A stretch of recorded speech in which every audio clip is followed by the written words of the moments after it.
Yeah. Black man Unfiltered network. We ain't here to play nice. We here to flip everything they told you was normal. Hey. Yeah. Yeah. Hey. We flipping tables. Yeah. We breaking labels. Facts. No more silence, no more favors. Truth hit hard, can't save it. Yeah. We flipping tables. This that real, no cable. Hey. If it's fake, we unplug it. Welcome to the table. Yeah. I came in the room, they was comfortable, quiet. Smiling in your face, but behind it is riot. They told me be calm, but I'm built for the storm. When the truth in the building, you better transform. They don't like a man when he speak with direction. They love you when broken, confused, and correction. But I'm on a mission, I'm changing perception. No filter, no fear, just raw intersection. System designed just to keep you disabled. Mentally trapped, spiritually labeled. I'm cutting the cords, the lies getting fatal. If it ain't the truth, I'm flipping in the table. We flipping tables. Yeah. We breaking labels. Facts. No more silence, no more favors. Truth hit hard, can't save you. Yeah. We flipping tables. They said don't question, I said watch me. Too many men out here living sloppy. No guidance, no code, no structure, no lead. Now we wonder why families bleed. This ain't hate, this accountability. Look in the mirror with this vulnerability. Masking and frame with responsibility. That's what they fear, that's stability. I'm calling it out, no sugar, no glaze. We breaking these cycles, we shifting in the phase. Legacy built, not lost in the maze. We done being silent, we enter in rage. This ain't just a podcast. It's a movement, it's a reset. If it's built on lies, it gotta fall. We flipping tables, no fear, no fables. Black men rise, we stable. Now we changing the label. We flipping tables. Truth is non-negotiable. Black man unfiltered. This the voice they ain't controlling. Flippin' Tables podcast. Black man Unfiltered network. If it don't make you uncomfortable, it ain't real.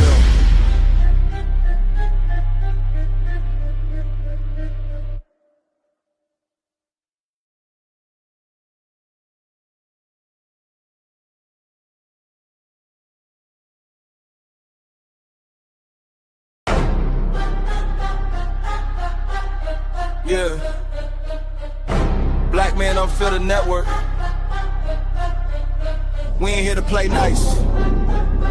We here to flip everything they told you was normal. Hey. Yeah. Yeah. Hey. We flipping tables. Yeah. We breaking labels. Facts. No more silence, no more favors. Truth hit hard, can't save it. Yeah. We flipping tables. This that real, no cable. Hey. If it's fake, we unplug it. Welcome to the table. Yeah. I came in the room, they was comfortable, quiet. Smiling in your face, but behind it is riot. They told me be calm, but I'm built for the storm. When the truth in the building, you better transform. They don't like a man when he speak with direction. They love you when broken, confused, and correction. But I'm on a mission, I'm changing perception. No filter, no fear, just raw intersection. System designed just to keep you disabled. Mentally trapped, spiritually labeled. I'm cutting the cords, the lies getting fatal. If it ain't the truth, I'm flipping in the table. We flipping tables. Yeah. We breaking labels. Facts. No more silence, no more favors. Truth hit hard, can't save you. Yeah. We flipping tables. They said don't question, I said watch me. Too many men out here living sloppy. No guidance, no code, no structure, no lead. Now we wonder why families bleed. This ain't hate, this accountability. Look in the mirror with this vulnerability. Masking and frame with responsibility.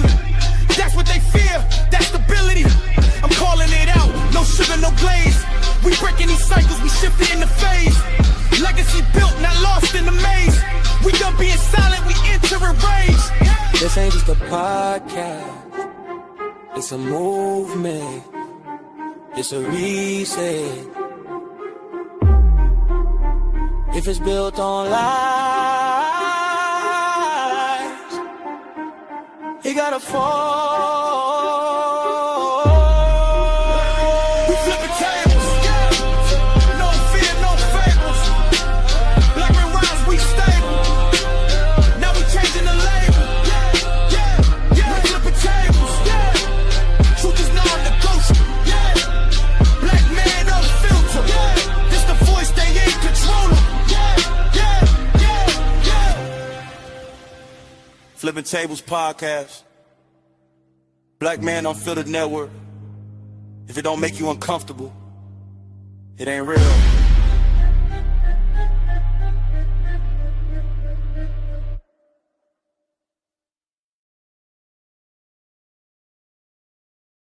What's up, ladies and gentlemen? Welcome to another episode of Flippin Tables with your boy, BMU. Hey, listen, I want to hop right into the show tonight. I want to go. I don't want to go long, but I want to go strong for sure. With some housekeeping rules, man, guys. If you want to be a part of the show, please come up. The link is in the chat, and it's streaming right now. So you can hit the link and come up if you have an opinion and or something you would like to say and add to the show. You could definitely do that. Ask that you share this content as well. Share it with 2 people you like, 1 person you do not, and also. Hit the like button, hit the subscribe button. That's free. If you want to give to the channel, you see the super chat at the bottom of the channel. You also see the Cash App scrolling at the bottom of the channel in just a few moments. There it is right there. If you want to give to the channel and you enjoy this show. Now, I want to get into the subject of the night. As you can see, if you support Trump, you support the KKK. Listen, if you're a Trump supporter, you support the KKK. Ain't that some shit? I heard that on a popular radio show. We're gonna get into that in a minute. One of the popular radio shows that's on right now. But yeah, this is crazy. And I want to jump right in because Roland Martin has something to say. So we're gonna listen to Roland first and break down listen to what he says, and then we're gonna go back and break that thing down. Roland Martin had something to say about Chilli. Now, I think Roland Martin should definitely sit down for a season after the Target debacle that him and Jamal Bryant was a part of. And somebody got slipped some money somewhere because they was gung-ho going hard on Target. And they asked for 4 things. And they got 3 out of the 4. And just like niggas, they'll take the offer, and you got 3 out of 4 things. They didn't list what those things was, and they didn't list what the 4th thing was that you didn't get. And now Jamal Bryant and Roland Martin are not heard of anymore. Now they're saying the Target boycott is over. But nobody knows what anybody got. What was the deal? What was the 3 things that you asked for? Mm-hmm. So Roland Martin was a part of that. You see, he's not talking about that. But also over the weekend, then Chilli had something to say. Chilli, from the very popular group TLC, has something to say about Michelle Obama being born a man. Now, for years, we've been talking about Big Mike because that's what they call Michelle. They said Michelle was born Big Mike. There are no pictures, according to our friend Candace Owens. There's no pictures of Michelle Obama giving birth. There are no pictures of Barack Obama beside the bed holding her hand after she had the baby and had the baby on her chest. They don't have any photos of them back in the day in Chicago in a hospital having babies. There are no pictures of that. Now, that's very funny that you're a lawyer, you got the money, and there are no pictures of Michelle Obama in the hospital giving birth to children. There are some very peculiar and particular pictures online of Michelle Obama in a tank top before AI got a hold of it. We saw this about 5 or 6 years ago, maybe shit longer than that, 8 years ago, maybe, when they start calling her Big Mike before AI started to do its thing. And we seen a picture of Michelle Obama with a taper fade, with a high top fade. Looked like she just came from a house party. Maybe she was a stunt double for Christopher Reeves. And on the house party movies, but she had a high top fade.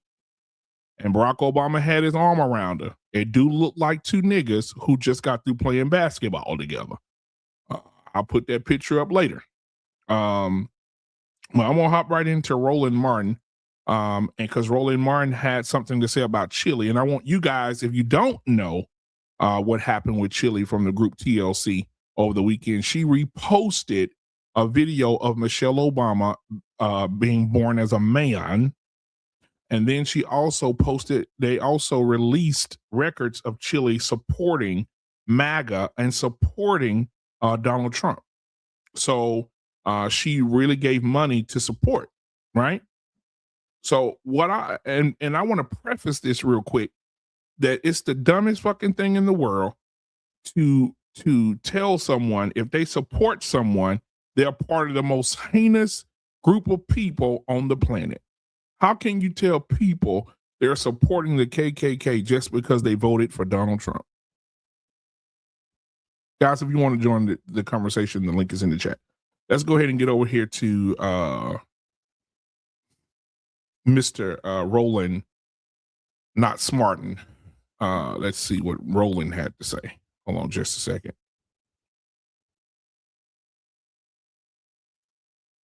Here we go. All right. This weekend was absolutely stupid, crazy, outlandish. First and foremost, we find a story gets posted saying that Chilli from TLC is MAGA. All right. Midas Touch comes out and says that she gave to Donald Trump and Republicans. She follows a number of different MAGA folks as well. And of course, she also retweeted a meme that called Michelle Obama a man. Well, live damage control from Chilli. She got this video. Hey guys, I wanted to come on here to address a few things that's circulating on the internet that's very concerning to me. Let me say this first. I have the utmost respect and admiration for Michelle Obama, and I would never say or do anything that is disrespectful to her or to any woman. I would never do that. And I had no clue that this repost had happened until I started getting phone calls and text messages from everybody. And I immediately went to my page to see what was going on. Now, mind you, I'm not very computer savvy, so I'm looking for this repost button. And I see that all of these buttons are very, very close to each other. And clearly I was scrolling and my thumb hit the repost button. Again, I had no clue that something like this happened until I got all the calls. Okay. Now, she also said that she didn't realize she was given to Donald Trump and the Republican folks. She thought she was given to veterans groups. Okay. All right. Now listen. Okay. I understand this idea when it comes to, you know what? I don't necessarily know. These things happen. I'm not really savvy at social media. I get all that. Here's my problem. Okay, go to my iPad, Anthony. So, y'all. So right now, okay, this is a video of Brandy getting her star on the Hollywood Walk of Fame. Y'all, it's only 4 buttons on Instagram. Okay. The far left button is the heart, if you want to like it. The one right next to it is the comment button. The one next to it is the repost, reshare button, is the repost button. And the one next to that is the share button. Now, y'all, when I'm scrolling, I'm scrolling. I'm just saying, you come to me now. I'm just saying it's a little hard to say you were scrolling and you accidentally hit the button that's the third from the left or the second from the right. That's a little hard for me to fathom that one. So I'm just saying, okay. So folk are weighing in, and you know she gonna have to deal with this. But guess what? She got some explaining to do about all those 14, 17 contributions that she made in her name that matched her legal name. And why she got some explaining to do?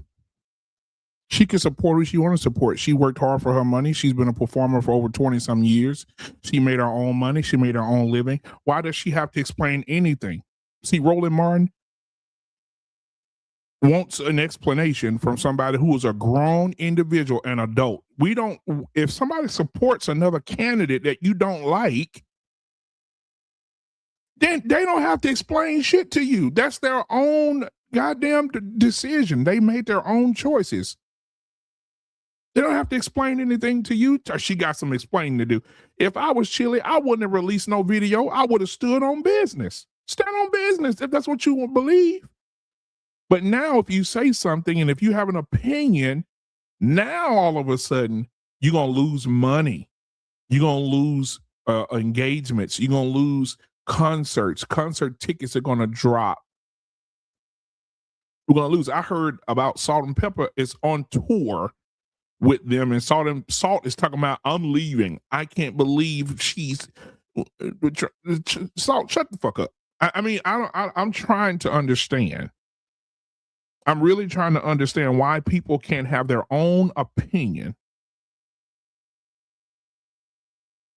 Right? People got their own opinion and their own choices and their own vote. Why are people upset? Why are you mad? Because somebody made their own choices. It doesn't make any sense. If she support Trump, support Trump.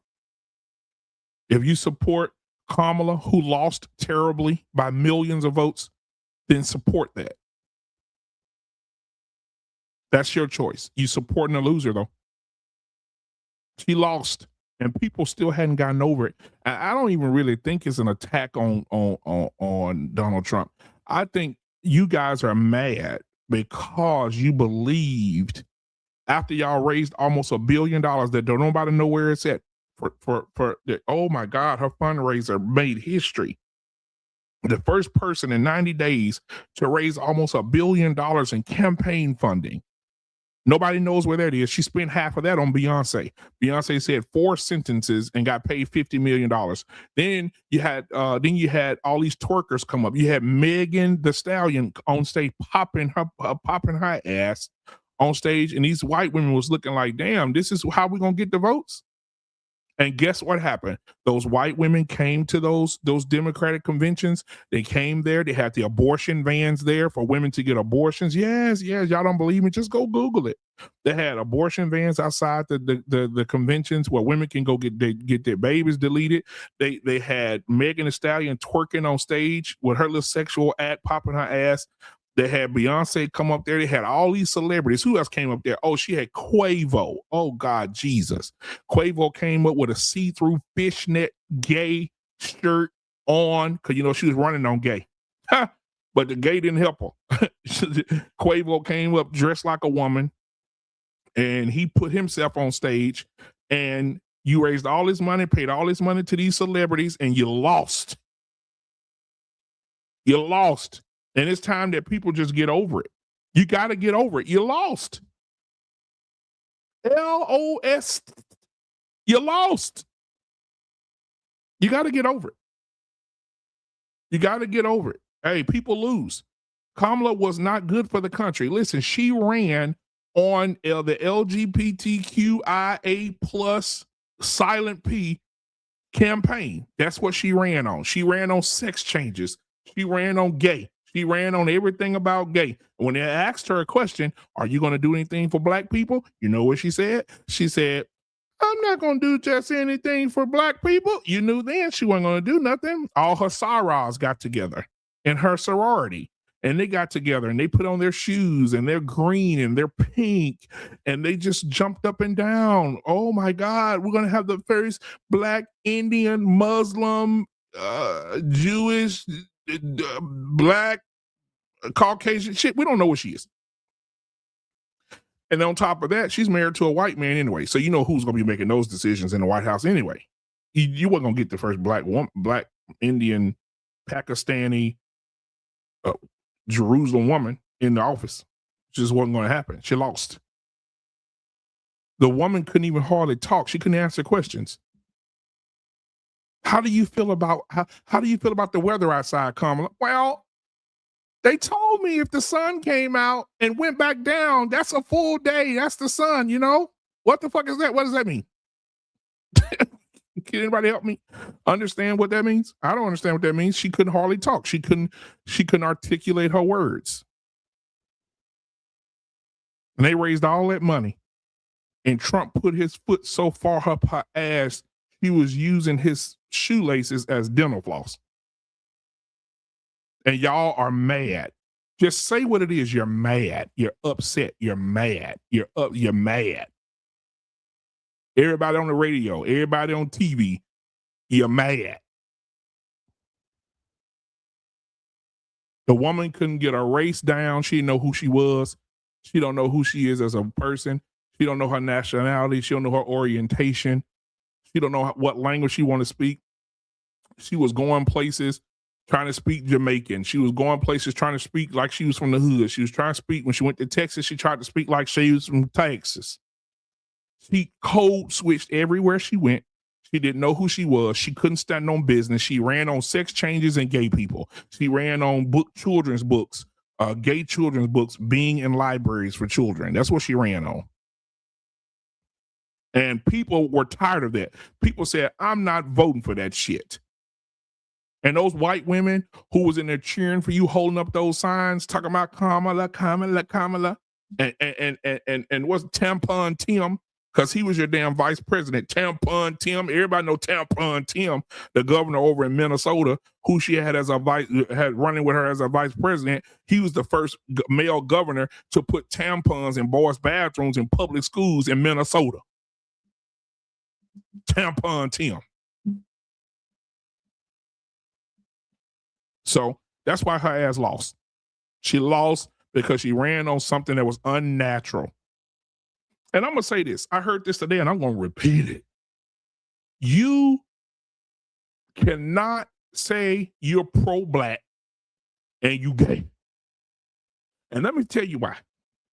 Because if you are pro-black means you believe in the development and the evolution of a community, meaning the growth of a community. That means children, grandchildren taking the mantle after grandma and granddaddy passed. Then those children take it, and those children take it. It has to be families, marriage, children. It has to be families coming together and the children getting to know each other. And one child is law enforcement. One child's a judge. One child's a police officer. One child's a counselor. One child's a PhD therapist. One child is a doctor. One child is the president. One child is the vice president, governor, mayor, so on and so forth. If you a man and you gay and you a woman and you in the tribe of Lickham, then guess what? The black community, you can't say you pro-black because you can't make the community grow if you having sex, if you a brother fucker. It's simple as that. If you a brother fucker, you can't do it. You can't grow the community.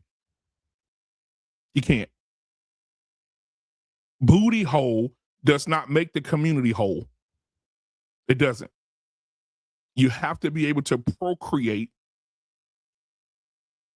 right? You have to be able to procreate in the community in order for the community to expand and to evolve. The Democratic Party, as we all know, ran on those principles.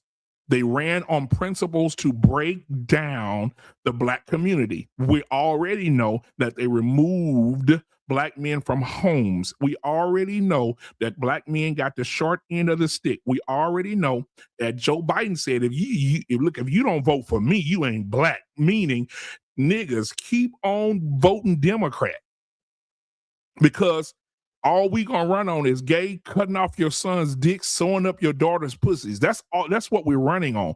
We're running on that. We're not worried about bombs in Baghdad.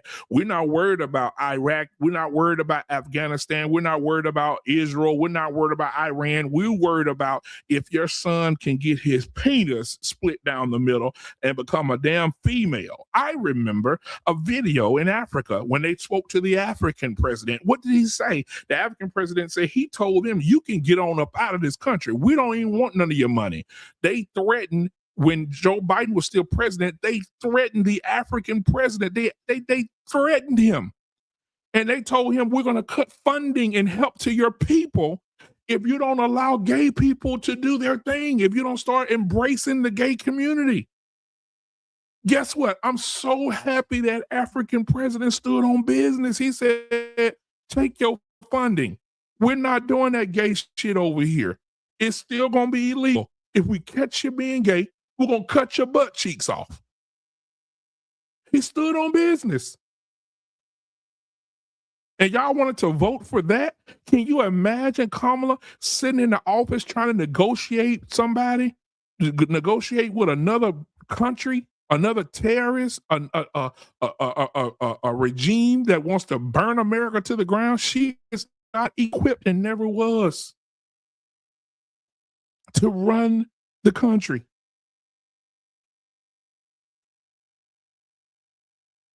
I don't understand. Somebody, if you're in the chat right now, I see some people that don't agree, and that's okay. You don't have to agree. You can come up here and voice your opinion, turn your camera on, put your kids in the bed, make sure you have a good background, make sure your husband or your wife don't pass by you in the background naked. Come up here and have your opinion. I'm welcoming all people up here, whether opposing or you agree, to have the conversation. However, Damien, if you want to come up, Damien, I would love to have you up here, Damien. Come on up here. The link is at the top of the chat. I already pinned it for you. He said, let me get to your super chats first. I have two. All right, let me get to your super chats first. KP from KC 499 super chat. Thank you so much, my brother. He said, Roland, the Democrat watchdog. Dems are insane. You can identify as anything but a conservative. It is the line, ninja, please. Thank you. I appreciate that. He sent another one. Thank you so much. So far, you're sponsoring the show tonight. KP from KC 499. They got black folks voting to destroy themselves while trying to help illegals. Don't believe like them. Ninjas are gone, bro. They are. And I appreciate that, man. Thank you for the super chats, man. I appreciate it. Let me see what Damien said here. Damien says, there's an old saying, some people would rather live in shit than have the world see them work a shovel. Some of you just have to admit y'all got cooned into voting for a child. And this is the thing. And listen, people like Damien, and I love everybody that's supporting the show tonight. But people like Damien, he's a Democrat. I could tell by the way he's talking. They're going to say things to try to distract you from the truth. And there's things that we're not talking about, and people are not educated on certain things. So let me educate Damien, and if he want to come up here, I'll cook him like Thanksgiving dinner last year. I'll cook him up. Listen, this is the thing. You want to talk about child toucher. There's not one thing in Donald Trump's files or his arrest, or not arrest, he didn't get arrested, or his charges, or anything criminal that he may have done that says he touched a child. Not one. You niggas will make up anything to make yourself feel better. But we don't want to talk about Kamala Harris sitting down there, your ex-president, Joe Biden, who was so sleepy that he was walking into the woods by himself, talking to himself and shitting on himself. Y'all didn't say nothing about that crazy bastard. And then Kamala Harris, when the flood hit Texas, what she came down here and do? Well, we're going to give $500 to the families. This man's house just went down river. $500. Ma'am, he lost his car. He lost his house. The people that lost their children at the damn camp. And you're giving families $500, but you're giving the war across seas $1 trillion, half $1 billion. You equipping other countries with weapons, and you telling me in your own country you giving people $500 whose houses just got swept down the river? Somebody stop talking to me. I don't want to talk about it. Damien, if you want to smoke, you can definitely come light the cigarette. But I'm telling you right now, brother, y'all, these Democrat people, y'all ignorant as hell. I don't understand how y'all could still say dimmer out your mouth. How could you still say dimmer out your mouth?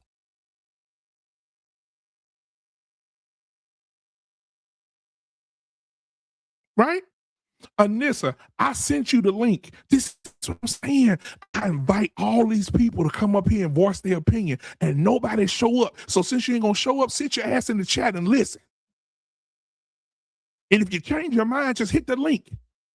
But I don't want to hear nothing else about Trump destroying the country when Barack Obama bombed half the fucking world and nobody said nothing. He was a deporter in chief. This man deported 400,000 people a year while he was in office.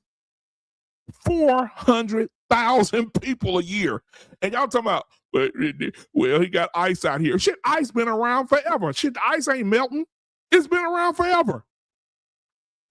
This is the thing. What Trump is doing now is loud. What your other favorite presidents did was quiet. And I think the difference is, I think what we're talking about is that, Trump is too loud with the same thing that Obama did. I got a video for you niggas later. I'm gonna play it. And you can be proud to be a Democrat. I'm happy for you. But I'm telling you right now, being a Democrat right now you're not a conservative person. You're not a person who believes in values and family, and a man's supposed to be with a woman and a woman's supposed to be with a man. If you are a Democrat right now, you believe in the LGBTQAI plus silent P community. That's what you believe in. You believe your children should get sex changes. You believe prisoners should get sex changes. You believe that gay marriage and gay rights should be that over black rights, and for black people to get anything and to excel in anything, you'll put that over that. Matter of fact, if you niggas ain't paying attention, I feel like I got to educate some niggas tonight. So you feel like, just think about it. When Biden was in office and Obama was in office, what did they do for the black community? What did they do for the black community? What Barack Obama gave you? Gay. That's all he gave you, gay. That's it. We're going to make sure these black people know they can be gay. That's it. Nobody in this chat right now can tell me 5 things Obama did for black people. Not one. Tell me. I'm listening. One thing that Barack Obama, one thing that Biden did. Fuck, Biden was so retarded, he couldn't even walk. The man was introducing his wife, and his wife was across the country at a fundraiser event, and he said, "My wife, I want to get my wife to come up here to the microphone. Your wife's not here, sir. They're trying to whisper, you dumb motherfucker. Your wife's not here."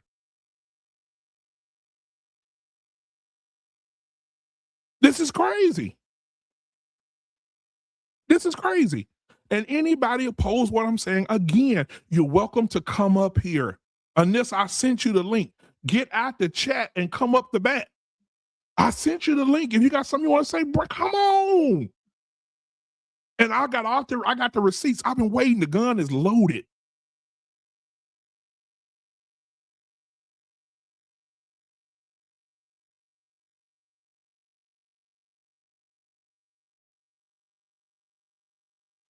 A billionaire stealing money from the country. Oh, Lord have mercy. These people here, I can't even deal with them. I can't deal with them. They do a lot of talking. They won't come up here and defend themselves. They won't come up here and stand on business. And that's just what the Democrats do. That's what it is. And it's proven right now. The Democrats throw the rock and hide their hand. This is a common thing amongst the crats. They throw the rock and they hide their hands. That's what they do. Just like right now. I love everybody. I do. I love everybody that's watching, everybody that agree with me, everybody that opposes me. I love all of you equally. However, tonight, we're going to just disagree because Anissa especially, Anissa has no idea what she's voting for. Anissa, right now, this is for you specifically, Anissa. If you would have voted Democrat and she would have won, abortions would have went through the roof because she was running on abortions. Gay rights and gay activists would have went through the roof. All the gay stuff. And then they had the audacity, listen to me, they had the audacity to emasculate black men to the point that Men's Month has to be LGBTQ month too. Pride Month is the same month that is Men's Month. Ain't that crazy? Barack Obama signed the gay shit into law to treat them equally. They get what you get. And then they'll, don't get me started with the double minority. Because now a man can say he a woman, right? And then he can say he black. So he's black and a woman. So a man can become a woman and become black. Now he's a double minority. That means he gets double. That means he gets double services, double things, double money, double increase in money, increase in funds. Because now the he, she, it, that, what it is, whatever, is now a double minority.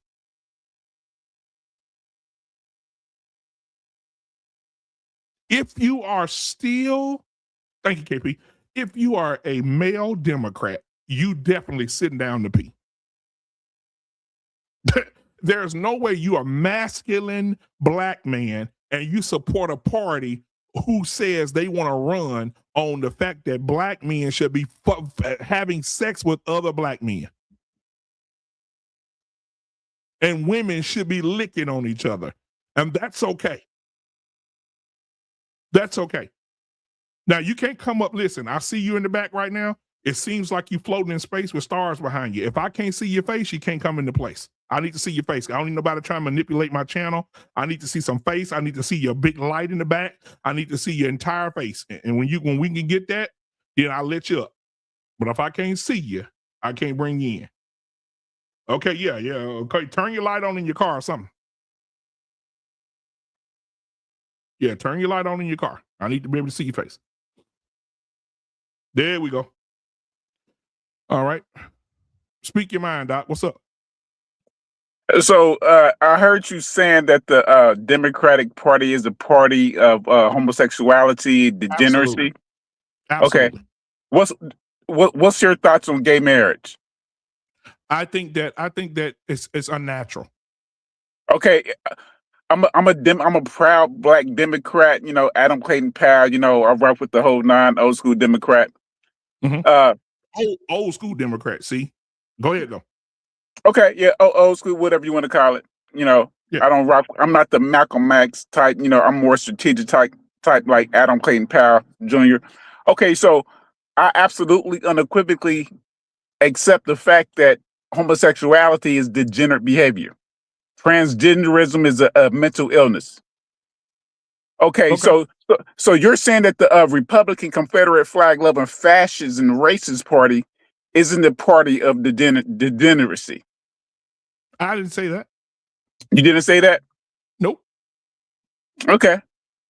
I said, listen, to be honest with you, I don't trust none of them. Anytime two parties of people just like what's your girl name? What's the black girl name that just I know she's very famous right now. What's her name? She just got kicked out of. She just gave her seat up in Congress and lost the Senate seat. Jasmine Crockett. Jasmine Crockett. Just look. Just take a look at Jasmine. What's going on with Jasmine?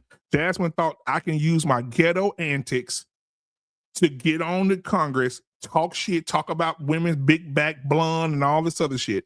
She ran on that, and with this still sassy attitude. And where is she now?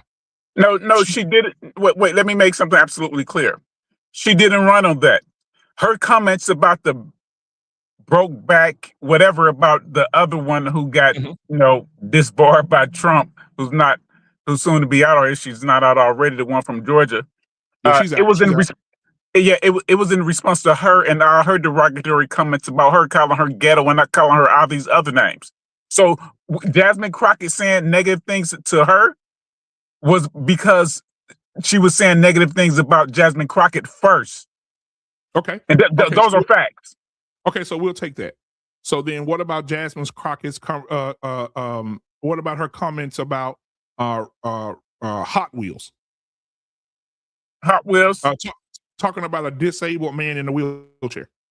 Oh, well, I and keep in mind. I know you're saying like, well, who was the commander and soon the commander in chief who said he don't like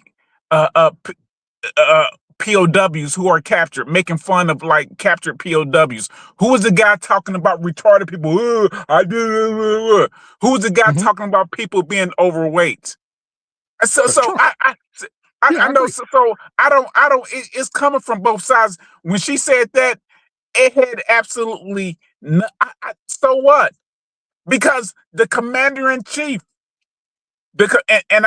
and the people who are Republicans, I'm gonna say your commander in chief is the only president, is the only person I know was talking about POW individuals, U.S. citizens who served the country who were tortured. No Democrat did that. Maybe they did. I haven't heard it from them, and they elected him and they let it slide. So I know what you're saying about the Hot Wheels thing. I wouldn't have said it. I know people who were in car crashes. My son was in a car crash. It was a possibility that he could have been paralyzed, but he made a full, completely 100% recovery, no brain injury whatsoever. So I understand what you're saying, but when it's coming from both sides and you're just talking about one person, Jasmine Crockett, you guys say, and keep in mind, when I say you guys, because I talk to a lot of Black Republicans, especially the radicals, the ones who call themselves MAGA, the ones who don't, and say like, I don't belong to no party, but every single word that come out their mouth, left is this, liberal this, Barack Obama, Michelle is a man, nothing but conservative, radical, Republican, crackpot conspiracy theory talking points. They never say anything negative about the Republican Party. Everything is completely leftist, liberal this, but okay, you claim you're independent, so I'm not hearing anything being said negative about Trump. You're not saying anything. You're not saying anything about these. I'm in the trucking industry, independent trucker. You're not saying anything about these diesel prices, $6-7 fucking dollars in some places. Now, let me say this. I love what you just said. You driving right down the path. You driving right down my driveway, and I want you to stop because I'm going to let you in and tell you something. You just said it. You said, I don't hear nobody talking about Trump. Every day you turn on your TV, you have The View, the Ricky Smiley morning show. You have the Steve Harvey morning show. You have every Black entity, Roland Martin. Everybody's talking about Trump, he, Trump this, Trump that, right? Then when you see on the flip side, you see Jasmine Crockett acting like a damn fool. You see Roland Martin. You see Jamal Bryant started a Target boycott and then leaves it once he gets his pockets filled. Nobody's talking about that. Nobody's talking about the Democratic Party. Nobody's talking about the Democrats who are sitting there allowing, and there's a pastor right now that is allowing, he's fighting, they're allowing teachers to have in libraries to have, and this was passed under by not Trump, where they have books where kids are reading gay books about little boys and men raping little boys and all this shit. Like, and this is facts. I can pull up the receipts. It's facts. Who said it? Who said it? Well, see, this is the problem, and I say this.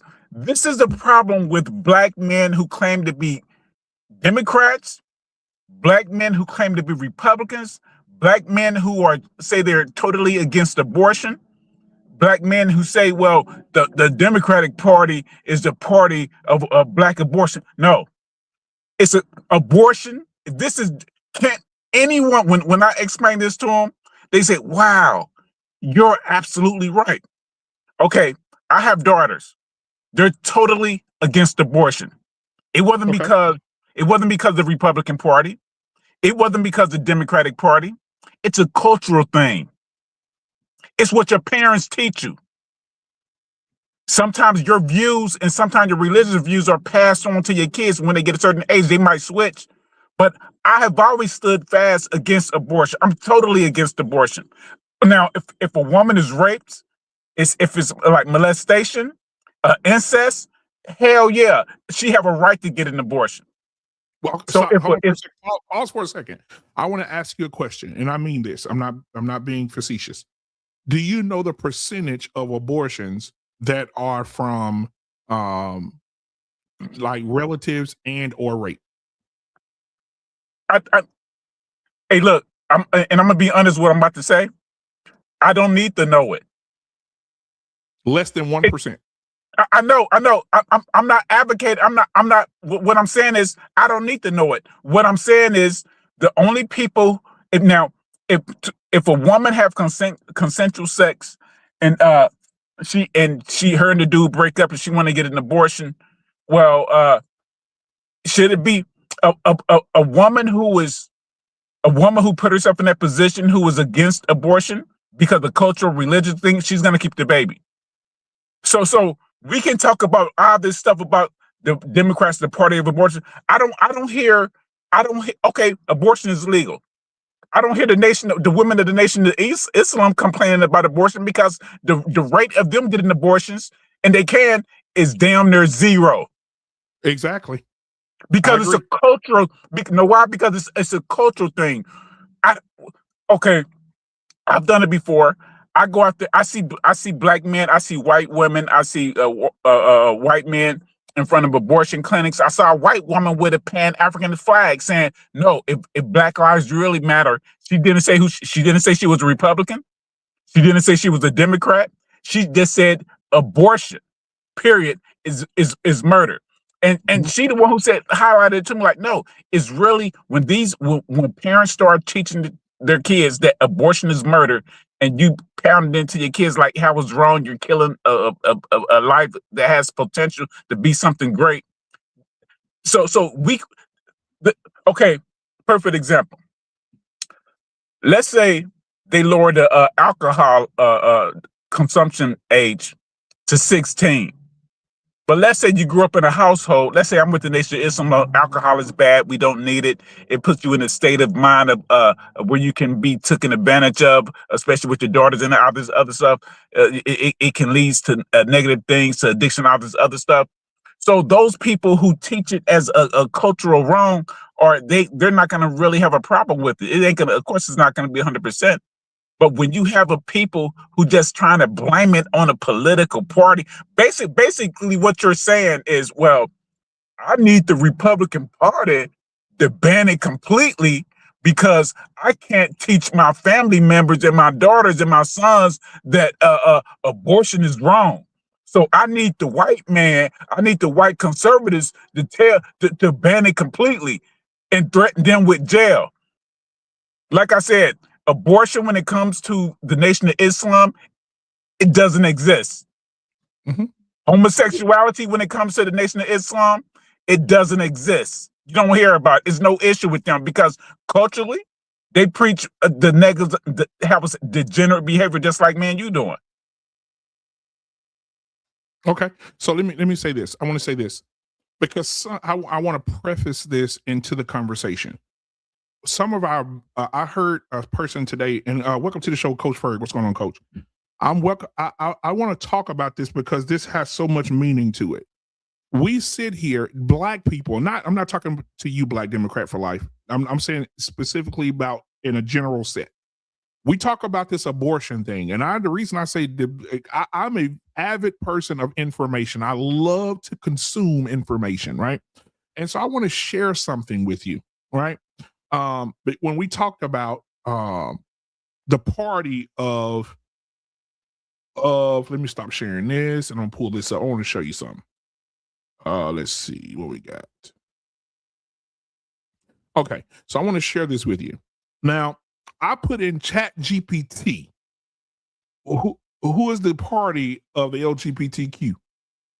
It said the Democratic Party generally supports the LGBTQ rights. They back things like same-sex marriage, anti-discrimination protections for the gay community, gender identity and protections in areas like healthcare and employment. Many LGBTQ voters and advocacy groups tend to align with Democrats because of these policies.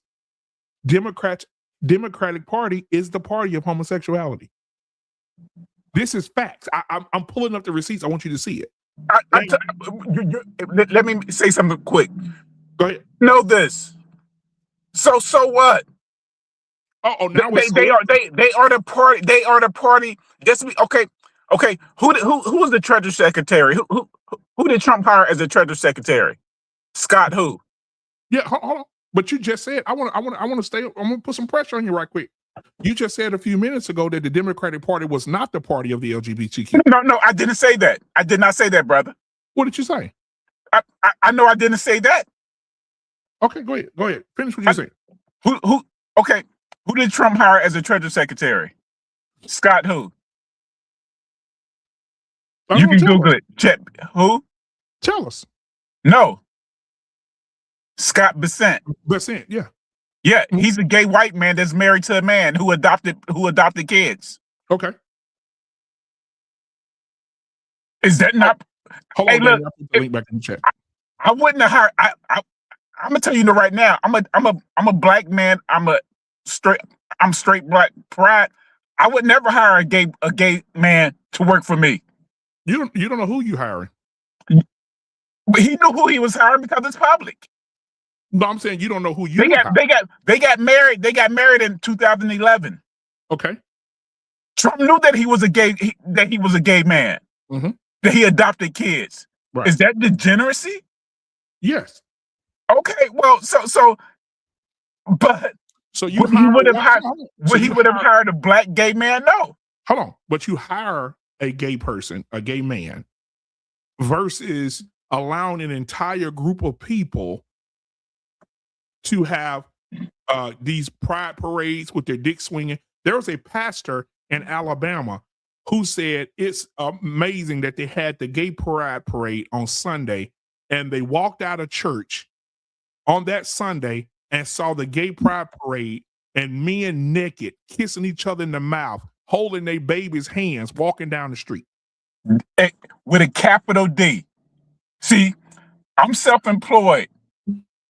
I don't have no fear of being so-called blacklisted, banned or whatever from these groups. Now I vote them. I can sum it up why I vote Democrat. But so straight up degeneracy. I would never in my lifetime hire a gay person, an individual, to work for me.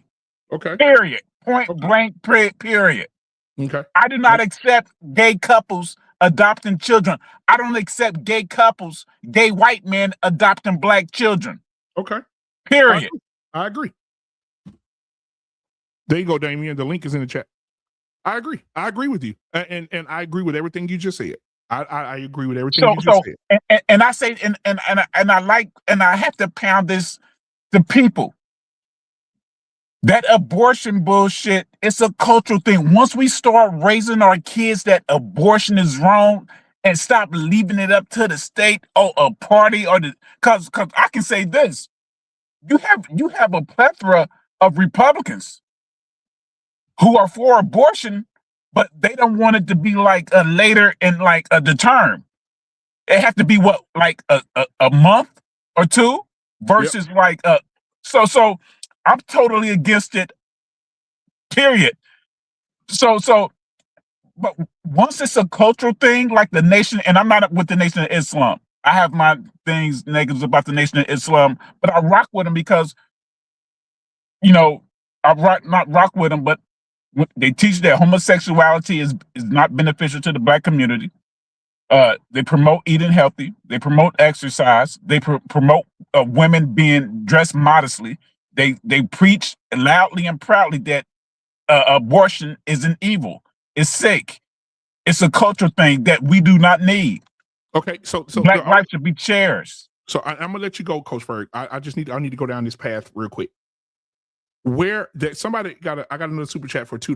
KP from KP. I was going right down this path, and you already kicked it off for me. He says, "Sir, where are the abortion clinics?" Don't answer that because I believe in educating myself and others. All abortion clinics are in urban areas with high numbers of Black people. So what I'm saying, they're in the hood. And I also want to say the first abortion clinic was in Harlem, New York. So the first abortion clinic was there. But I want to help you guys understand something, because some of your favorite people, come on, watch this. Some of your favorite people co-signed deleting Black babies, and that's why to this day we have 23 million abortions, Black kids alone, not as a whole number of all colors together. 23 million Black babies are in the grave because of something. And I'm finna show it to you. Give me just a second. I want to cook for just a moment here, because check this out. I would say that the number is higher. It may be. But this is what I'm getting at. Are you saying you need are you saying you need a cracker to ban abortion, to ban Black people from aborting babies? Absolutely not. What are you saying? It's a cultural thing. Absolutely not. I have daughters and a son. Hey, look. Let me just say this. Huh? Remember, this is the last thing I'm gonna say. Then be quiet. Remember the TV show Scared Straight? Yeah. I'm not gonna say I was trying to scare, but I was preaching to my daughters at a young age the horrors, the evilness of abortion. All of my daughters are totally 100% against abortion. My son won't 6, 7, 8 kids by a Black woman. You did an amazing job, sir. So all this, I know what you're saying. I didn't need abortion to be banned for me to save my future generations. Right. But see, and that's right. And I want to say this to you, but I want to pause for just a second and say you did a great job raising your daughters, and you put a lot of great information into your daughters and your sons. So I want to applaud you for factual information. Yeah. I want to applaud you for being a great father. I want to say to you, 80% of the country right now are single mothers. They don't have no man in the house. So I want to preface that, right? Because I know you an outlier. So I want to preface what I'm this part right here, right? Not taking from what you've done. You've done an amazing job, but I want to preface with this right here. Do you know who this woman is on the screen right now? Is that the Catherine Singer? No, Margaret Sanger. You know who Margaret Sanger is? Brother, I know about her. I know it. I know about her. Like I said, fuck that white bitch. I don't give a fuck. I don't care. People say she's a hero to the Democratic Party, to Hillary Clinton. Fuck Hillary. Fuck her. Yeah. They don't determine what goes on in my home. Bill and Hillary Clinton. This was their best friend, right? Hillary Clinton got an award, a Margaret Sanger Award. But I want to go back even further, because I think educating each other is the best thing to do. So I want to go back even further. Let me click on this other one over here. Because Margaret Sanger was the creator of Planned Parenthood. She put all the if you go read this on your own time, she put all the Planned Parenthood clinics in Black communities. She said that Black babies were like what she call it? It was some type what do you call the grass? Weeds that needed to be exterminated because they're stopping the grass from growing, which is a representation of white folks. Now watch this. The Black women told her. This is facts. The Black women told her, "You got us fucked up." I know. I read that. I agree with you. Okay, hold on. Let me finish.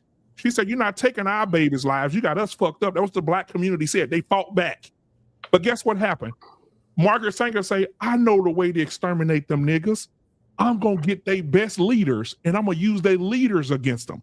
So then Margaret Sanger got in them niggas' pockets, got the doctors, the nurses, and I'm gonna give you one in particular who was real big, and everybody kisses his ass all the time. And I'm gonna give you him. I'm gonna put him up on the screen right now because I think it's important for you guys to see him and his wife. They both were a part of it. This one right here. Kapawi Martin Luther King got the Margaret Sanger Award, and he couldn't make it and had his wife accept the award for him. Margaret Sanger Award. You know why? Because he was one of the people who told black women it's okay to kill your babies. Okay. Let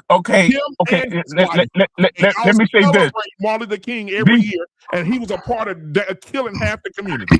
Hey, let me say this right quick. We already know that like the birth rate that of white women having babies is absolutely low. That's why they're panicking and trying to stop abortion and everything, because white women aren't creating babies. So are you telling me these middle class and upper middle class white women, Caucasian women, are going to like inner cities to have abortions? But whoa. I'm gonna let you cook. But listen, I want people to see this, because some people don't know this, bro. And I know y'all, there's some smart men on this panel right now. I know y'all know, but some people don't know this. I want to go down here. I want to read this to the people. It says, did Martin Luther King receive the award? It says, this is ChatGPT. It says yes, but there's an important detail. In 1966, Martin Luther King Jr. was awarded the Margaret Sanger Award. He did not attend the ceremony. The award was accepted on his behalf by his wife, Coretta. So she was in on it too. It says why he was chosen. Planned Parenthood recognized Dr. King, his leadership in the civil rights movement, his advocacy for human dignity and equality, his belief that access to family planning was connected to economic and social justice. Now watch this. It gets more interesting here. It says in a speech prepared by Coretta from Martin, he said, there is a striking kinship between our movement and Margaret Sanger early efforts. Now, let me depict what that said. Let me define what that means. It says, basically what that sentence is saying, me and her got something in common. We definitely want to kill these nigger babies. Let's go down to the second line. He said he framed family planning as a part of a broader fight against poverty and equality. So if you broke and you ain't got no money and you pregnant, you need to kill that baby. Well, I know you're taking some of his word out of context and you like trying to use the hyperbole. Yes, you are, brother. I know what you're doing. So let me ask you a question. If you saw me on the news tomorrow with David Duke or some old Ku Klux Klans and they give me an award and say the Good Old Boy Award, what would you say? I don't know the details of what the award was for. So Ku Klux Klan award, yes, an award. You're not going to say I'm a part of the Ku Klux. You're not going to wait. But you about to make my whole argument for me about Trump and kid touches. was the award for abortion like getting mass black people aborted? Like he was one of the the quote I just showed you. The quote. Let me say this right here. Okay. What I tell people about Martin Luther King, okay, it's just like, I'm deep into looking at the Civil War, the Revolutionary War, all these wars, this war history and everything. Even football, you can you can look at how they trying to win this strategy and everything. So this fight against this white supremacy with Martin Luther King, he wasn't right all the time. He was a Marxist as well. Okay. Martin Luther King was in a fight against white supremacy about this system. He's not perfect. He succumbed Malcolm X wasn't perfect. He succumbed to white supremacy. So like I said, some of these guys, they're not perfect. It's a mind game. These guys aren't perfect. And they make mistakes. Some of these guys made mistakes. This is the point I'm making. In the black community, if you're a big icon and you Martin Luther King, sometimes you make mistakes. But if Donald Trump says something on the other side, he a piece of shit. There you go. You're feeling Donald Trump again, brother. Like I said, you can try to say you're not MAGA. You can try to say you're not part of the Republican Confederate flag-loving fascist party all you want. But when you hear, your first thing that jump on is, well, The View, Whoopi Goldberg, Roland Martin, All of them say stuff. All of them say stuff about my Führer, Donald Trump. Come on, brother. If you a MAGA, just go ahead and say you're a MAGA. Okay, so hold on. So let's start over. So I didn't say I was MAGA. I am saying to you that the reason that you have Donald Trump is a reflection of people not accepting homosexual activities, prison sex changes, books and libraries about kids being raped, all these other things that happen in the Democratic Party, and the fact that the Democratic Party, because I voted Democrat for a long time, Democratic Party injected, they had to give Biden a goddamn shot to make him walk. He couldn't talk. He was retarded. He couldn't come up with words. He couldn't comprehend nothing. And then they drug his old ass all the way out to the finish line. And then when he died, they're going to bring in Kamala. She didn't know what to do, didn't know how to do the math, didn't know how to talk to people. She couldn't articulate, and she got her ass whooped. I just got to ask a question. With all of what you're saying, can you just please just name 3 policies that Donald Trump effectively communicated that he was about to the Black community? Effectively. Well, the one that I like. Don't say the platinum plan. I wasn't gonna say that. Well, why would I even bring that up? Why would I even bring that up? I'm just trying to see, because you all this said about can't talk, can't speak, can't communicate. I mean, come on, everything you're saying, you could be describing Donald Trump to a T, brother. But the thing is right now that since you asked me that question, right, and you just threw that question out there, you didn't say anything about you didn't disagree with me. You didn't disagree with me what I said about Biden and Kamala. Oh, I'll give you that. You're 100% right. All the stuff you said. The stuff you said about Kamala was just based on your bias against women leading. I can tell by that. That was just some bias shit you were just saying. I don't think women should lead at all. Exactly. So I'm not going to give that his credit, but let's just say 100% of what you said about Biden was true about not being able to talk. I agree. Let's just say he was barely able to walk. I agree. All that stuff like that. Okay. We've aligned. Okay. Go give me something. Now, do you feel Trump has the exact same thing going on that Biden is? Is he able to clearly articulate what he's trying to communicate during press conference? Clearly. Damien, listen. And give an example. Please. Give an example. Because I can read you something. I just for this, I pulled up something. So you're telling me you can go get Biden because Biden probably under the bed right now. We're not talking about brother. We're not talking about Biden no more. We're talking about Trump now. I gave you Biden. I gave you Biden. I agree. Biden. You asked me 2 questions. You asked me to give you an example of Trump being coherent. Coherent. Okay. I think that every day. I mean, I haven't seen Trump. It's too many to name, huh? No, I mean, he's had some moments. I like, you know what I like though? I like the fact that he'll just say what the fuck is on his mind. Just give me an example, brother. Even though it's no. Hey, black Democrat, let's let him not get away from it. Give me the examples. Yeah, give us an example. Let me think. I like the fact that he said. I like the fact that Kamala Harris said. I'm gonna put them together. Don't bring Kamala Harris. We're not talking about it. They can't help it. They cannot help it. Answer the question without saying Biden or Harris. I want you to say. I want to say coherent. Neither one of them president right now. I want to use this as an example. This is an example. They asked Kamala, "Hey, what do you want to do about Iran?" She said, "Don't." They say, "Trump, how do you feel about Iran?" He said, "I'm gonna blow them motherfuckers up." That's what he said out of his own mouth. Now watch this. Now, hold on. Let me say this. So when he said it was going to end in 5 days, when he said he's going to blow them up, did he say anything about the extremely high fuel prices? Did he say anything about the rising numbers of inflation? Did he say anything about the high food prices? He did. He's sending American troops to a foreign country to fight in the war. Wait. Did he say? Let me say this last thing. Did he say anything about the extremely the fast growing number of black unemployment? Wow, man! Come on, man. See, I just want to say one more thing. I just want to say, all right. Hold on.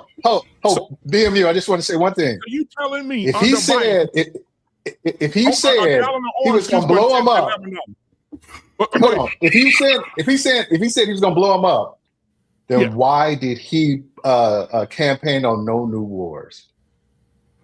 He never campaigned on that. He did. Yeah, he did. Oh my God. He said. Let's listen. Donald Trump never campaigned on no new wars. What's up, JT? Let's do it.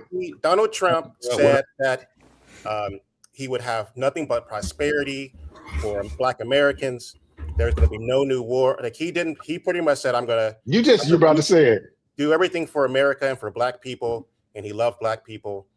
And I think he actually said that the Dow Jones is going to hit 80,000. That hasn't happened yet, but I believe him.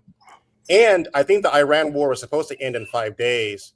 But I think the problem was, in essence, the American public shouldn't know what the president is doing. So I'm going to give it to the president that actually the 5 days actually means 100. Because when you do the math, a president should be allowed to sort of extend it however he wants, because presidents should be all powerful. And I think we should really trust Donald Trump for every decision in our lives because he's the greatest president. You're trolling. Okay, let me say this, brother. You said Trump didn't say this. I almost fell for you there. Let me read this from what your boy is using. Check this out.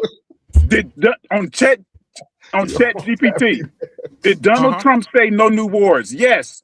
Donald Trump repeatedly present himself as someone who wanted to avoid starting the wars, especially during campaigns. What he actually said during his political campaigns, especially 2016 and 2024, Trump emphasized an American first approach and often criticized past U.S. involvement in foreign wars. He framed himself as anti-endless warless and suggested he keep the U.S. out of new large-scale conflicts. Okay, hold on. Now, Coach Ferg, I want you to go, but I want to put something out there real quick. There you go, brother. Since you chat GPT that, I want you to go to the reporter-in-chief, and I want you to show me and tell me and explain to me how 400,000 people got kicked out this country a year while he was in office, and how he bombed Syria and how he bombed all these other places, dropping 20,000 bombs. Hey, brother, this is what you fail to realize. This is the big mistake you're making. Okay, go ahead. I'm not. When you get done, Coach Ferg, you can go. I'm not saying Barack Obama was this angel who didn't like insert the U.S. in any conflicts. No, this is for you MAGAs who believe every last thing that come out this viewers, this grotesque, obese pig's mouth. This is what I'm saying. So, okay, when you look at who Barack Obama deported, now, chat GP this, Google this. Look at the people he actually deported. They were so-called considered the worst of the worst. Criminals. Stop. 400,000 people a year. So you mean to tell me 4 million people were the worst of the worst? Go ahead and Google it. But Google it. Criminal records. Google it. Who cares? Google it. You guys like it, correct? You guys like the deportation. Google it. You like the deportation, correct? Black Democrat. Google it. Do you know Barack Obama? With a black man Democratic, it's all good when we do it. It's good you do it. But Google it. Do you know that Barack Obama has more people, has got more people out this country than George Bush and Donald Trump combined? And but here's the thing. But you guys let Greg go. But you guys continue to complain that Democrats don't deport. The problem with it is that the derangement comes from a place that now you're saying that Obama was getting rid of people, and yet you spent this whole time Obama was in office and post-Obama saying that the Democrats want immigrants. So and now you're coming back and saying, well, Obama did it. Well, if Obama did it and did it more effectively than Donald Trump, why did you want more money for something that was already working? It is as if, let me guess, you guys were lying. And lying is the functional way in which that this particular administration operates. And the unfortunate part is you're giving away the game when you say, I want deportations, look at Obama. If Obama did it so well, why do you complain that it wasn't happening? You keep saying, you never heard me complain about Trump and these people getting deported. You should have asked, hey brother, this is what you should have done. You should have asked a black Democrat, what is your view on deportations and Trump deporting people? You should have asked me. The Democratic Party isn't a monolith. I have a lot of people who are Democrats who voted like independent, who didn't vote for Kamala because of all these immigrants was flooding into the U.S. Under Biden, when all these people started flooding into the U.S., when they had these and they were open, I don't care what nobody say. Now, this is me talking. That's me. I knew it was over for him when all these people started flooding in. It's over. It's done. I voted for Kamala, but I knew she was going to lose. 100% fact. I posted on Facebook before my Facebook got deleted. I knew she was going to lose. I posted. I went running. I'm like, yeah, I just got my vote sticker on Kamala Harris. Yeah, but win or lose, I'm still voting for this. These people flooding into the country. It was over, and it adversely affects black communities. These sanctuary cities. It shows. It affects black communities. So don't think all these Democrats was for this so-called open borders that people flooding into these countries. Because where are they going? A lot of them are going to black communities. Okay, so Coach, I'm gonna let Coach Ferguson here. Coach, go ahead, Coach Ferguson. It's been a lot said, right? Before I go, has anybody else besides JT been in the military? Okay, so salute to feminism and welfare, because ever since they gave us that, the black man that we stand on, we've been running behind the leadership of our women and anybody else that gets in front of us. Yep. You know, I understand, you know, it's a lot of uncertainty with some men because, you know, the world is still moving, and I'm pro-America all day. I'm pro-America. If you don't belong here, get your ass out. Let my son, who's 23, trying to be a trucker, get his career going, because what they found out and I don't know what states y'all in, but in a lot of slave states, they were giving out illegal CDL licenses to illegal immigrants. Oh, and hold on. First, in California, they deputizing illegal immigrants to be police officers. Yeah, see, crack conspiracy theory, far right. But I can conspiracy theory. Come again, brother. Well, in America, listen, and this is where we talk about the unemployment rate right now, because we have a lot of young men, right, who deserve a position in America. They deserve a position. And, you know, I would hate to see all y'all younger than me the next 25 years of black men still standing on the sideline when the opportunity is going to be afforded to them. Maybe not this year because, you know, this BS is going on. It's not a war. It's just a conflict. Nobody's has declared war. It's the war. It's not a war. Coach, if y'all were around, California, Illinois, Colorado, Nevada, and Hawaii are all states who allow people who are not in this country or do not have their citizenship to be police officers. Okay, in some great states too. We can't even afford those states, but people, I'll say this and I shut up, right? Because it's interesting, right? All y'all born in America, and I'm sure all of y'all want to make the $100,000 job, right? And y'all want to be afforded those opportunities, especially at 40 and 50. Y'all want that. I don't know that. Everybody on YouTube make $100,000. I don't know how, but a nigga on YouTube for 9 hours, you're supposed to be out there hustling for $800,000. But it amazes me. But we are in a position now, right? And it's just like a new company. We're seeing things shift because it has to be that way. Our ability to move forward to the future is going to have to be forced for poor people to go out and it's find a lane in America. The day of the handout, the feminism and the welfare that they gave us and we all lived under, those days are over. Every man and woman is going to have to pull them, you know, sort of like to pull themselves on the bootstraps, but the opportunity is going to be there. And if people go about living the world in their feelings, a lot of those people are going to struggle. You cannot live in America based off of how you fucking feel. Tell that to your mamas and your daddies. You have to be willing to stand on things that may challenge who you are in being comfortable. We all say we grown men. This is the time for each individual man to get their foot in the door and put in the fucking work. Don't think you can be the boss of me and you got 2 years experience when I got 35. It ain't gonna happen. So it's a great time for anybody, whether you MAGA, whether you Democrat. You can't look behind and talk about what they did to us 60 years ago.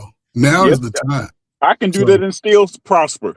I mean, but the people behind us are listening to us, and they scared of everything. The same way the Jews doing it and succeeding. Well, we ain't Jews. The agents do it. I just want to ask you a question. I want to ask you a question. Do you feel, Coach Ferg, that the playing I don't feel. Hold up. I don't feel. Ask me, what do I think? I believe. I understand. Right, there you go. Okay, there you go. Do you think that 18-year-old black man and 18-year-old white guy has the same exact level of opportunities for success in the United States of America? Technically, no. Technically, but however, hold up. However, why? Technically, why? But however, here's the thing. A lot of us refuse to start at the garbage man position. A lot of us refuse to start at the position that could allow us to grow. We won't accept certain things because we worried about how people feel about how we look. I don't want nobody to see me on the, and this is why I say for young, we old niggas. Y'all niggas 40 and over, y'all niggas is old. Quit playing. But the young men, they're going to have a greater opportunity because it's taking the immigrant out the way. It's putting Americans first. You were born in America, your grandparents, you should be first right of refusal. Now, if you do choose not to, we all know 30, 35, your ass just think you're going to get out here and start the game. You got to start over in the mailroom.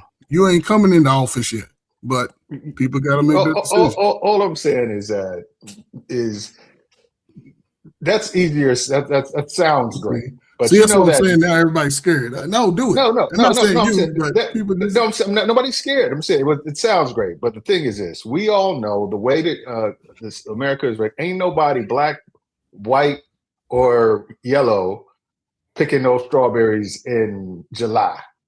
Whenever strawberries come to bloom in the heat, it's just not gonna happen. So modern people won't. I'll tell you why. Because we feel like we done picked enough strawberries. See, there you go. We feel. No, but they don't even want to drive the truck to get the watermelons to get the strawberries. They want to drive the truck. They want to drive the truck. But the thing is, the opportunity for the driver truck is less likely to have access to the truck than somebody else who's a white dude. And you got to just admit that. Well, brother, you know how many opportunities open up for young black men. I'll say under Biden and Harris, it says here a record high in 2023, a record high of illegal immigration came flooding into the country. 2.5 million people in 2023, 1.8 million people in 2021, and 2024, 8 to 10 million immigrants entered this country during Biden and Harris's reign. Yeah, is that about 13 million? Hold up, is that about 13 million altogether? But why? I'll tell you. You want to know why? Think about it. Let's get some context to that number. I'm gonna clean this shit up. And everybody made it. Let's give some context to that. Why? Okay. Why would all of these immigrants come in under Biden? And why would all of them come in? And I'll tell you why. Because I don't want everybody to come. I'm listening to you, bro. You tell me. Because what happened is the economy was doing well enough to where there was more jobs. So they could have jobs and come down here because the economy was good. We were building stuff. Agricultural development was going through the roof. We have jobs for them to come to. So why wouldn't you come here at a high rate if you know the jobs, the opportunities are out here? Because the economy was doing great. If you say, "Oh, and the Republicans, it's so few immigrants coming," yeah, because we got the job start to fall off. We have less jobs for them to do. But wasn't the job opportunities for citizens? No, citizens ain't doing those jobs. That's their damn fault. What are we talking about? Right. So let's explain it how it works in this way. Prior to Biden taking over, the immigration problem had already spiked at the 21, little under the 21 year high. So this is prior to Biden even setting foot in the office. So the trend had already been there. So when you see trends, and so we look at data, it's obviously when you get to the peak of a data set, the data set is going to tell you where it was at its high. But if you begin to look at the rates of people flooding into the United States, it was largely starting happening under Trump. And I'm not blaming Trump for that, correct? I'm just explaining it. And so one of the things happened during the early years of the Biden administration. They attempted to make some additional provisions to address it. But you have two problems. One is you are seeing the effects of COVID in the Southern Hemisphere, and this begins to flood in people looking for jobs. In this case, jobs that are largely done by people who are immigrants or illegal immigrants, and they're capable of getting those jobs. And also under the Biden administration, you do see a large-scale amount of arrests that are happening at the border and within the United States. So if you look at the detainment rates, et cetera, they don't fall off. But what you're looking at is this explosion of individuals and migration patterns. And this happens when you have catastrophes. And again, you can even look at Obama. Obama actually benefited from the 2008 crisis because the economy had pretty much got hammered. Many of the people who were here for jobs at the time, illegal or otherwise, began to go back to South America because they no longer had opportunities here in the States. And so if you're looking at data in that sense, that there are what I call externalities, things that are beyond sort of the individual in office that is going to cause these sort of things. I think we have to get out of the mindset of just saying that, yes, these individuals at the top are the core reason why, correct? And that the application of the law is by in this particular case, because Biden's effective or Obama is more effective or Trump is ineffective or effective, however you may scale it, they are just features and forces that are beyond their control. And I think we need to be a little bit more mindful and thoughtful how we think about these issues rather than just sort of throwing out these large scale. And trying to use I got you moments. Biden did this, Kamala did this. Well, under Trump. Right, but this is the thing. No matter who is under or whatever, what I'm asking though is technically, isn't it the economy for citizens, right?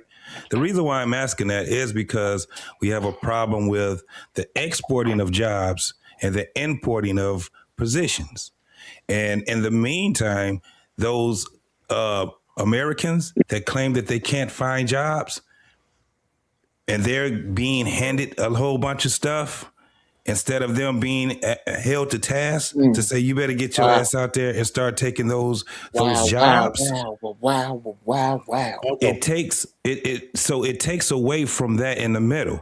So I understand, but I'm still saying that and I understand exactly what you're saying. You're just not going to be able to just keep all of the immigrants out of there. You're not going to have all of these jobs that won't be stateside and things like that. But we have that problem. Exported jobs, imported positions and jobs here. I mean, exported businesses and imported jobs here. What I mean is that all the jobs that people can, all the factories and other businesses that we could have here, they go overseas because people want to save money. But then you also have want to save money.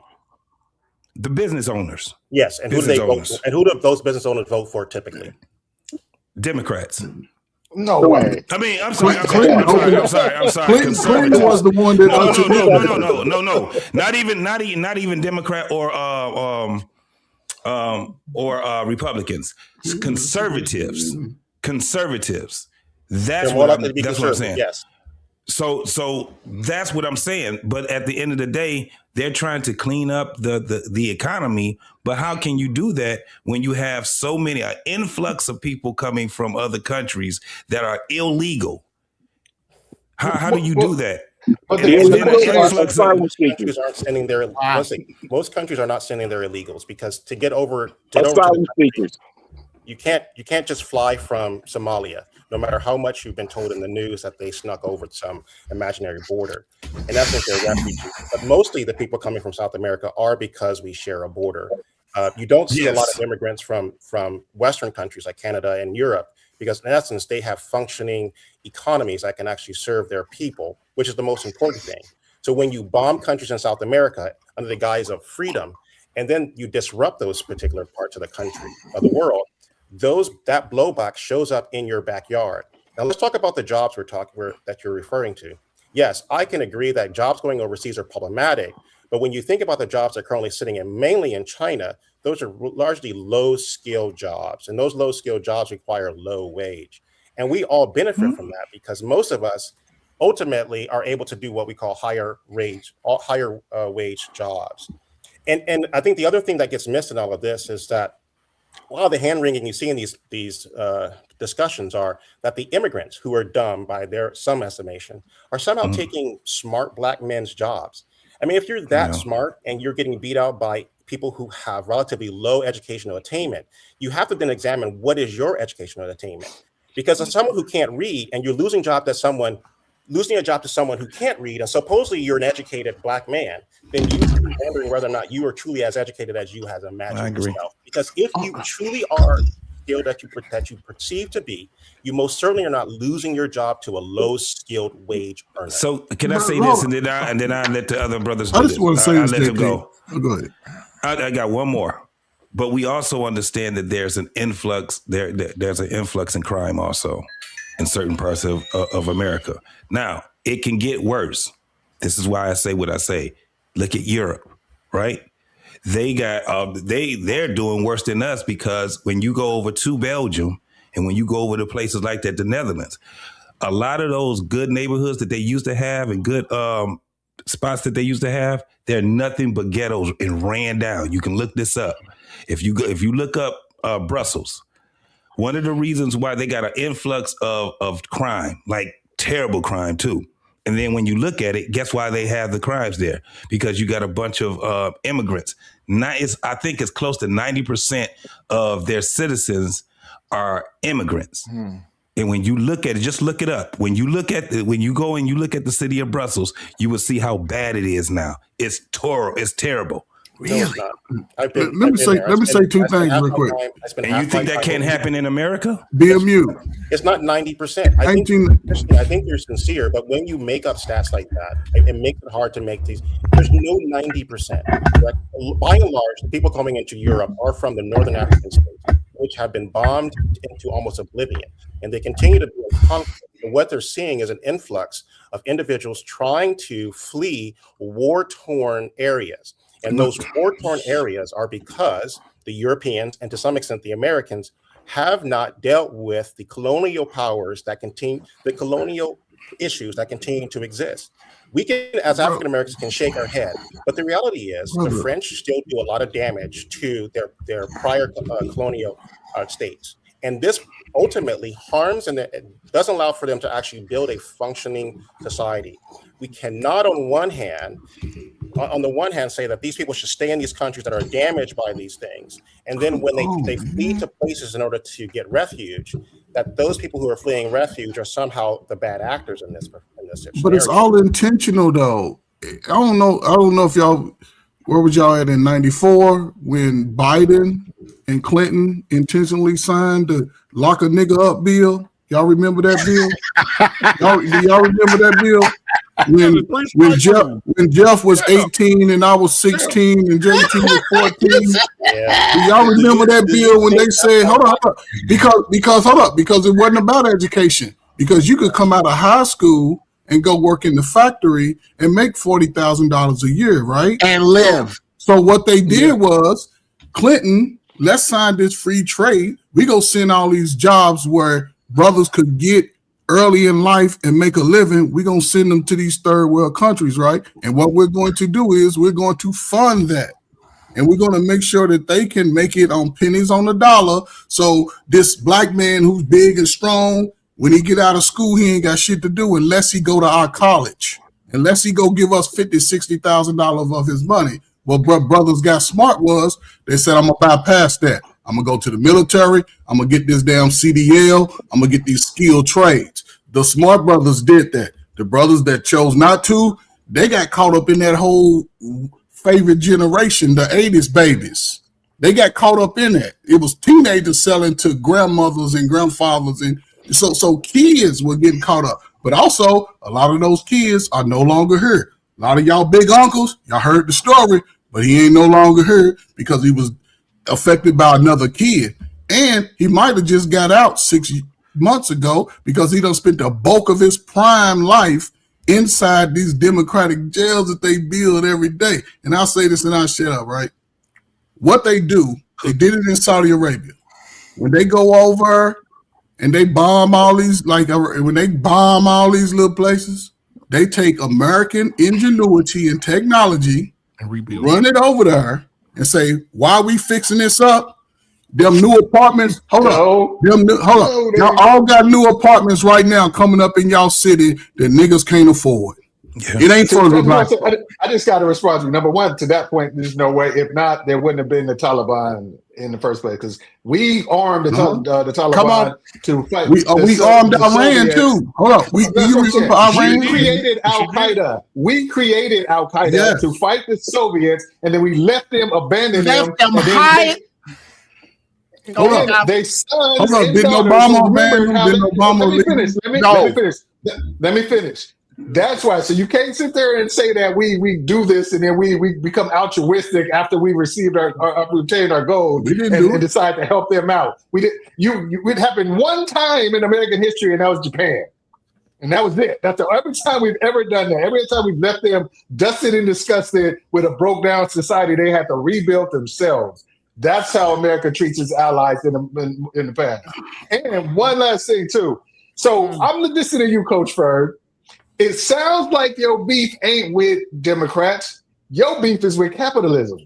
Because what you're saying is like, oh, they went and shifted these jobs out to other countries and stuff like that. I'm a capitalist. I want my money.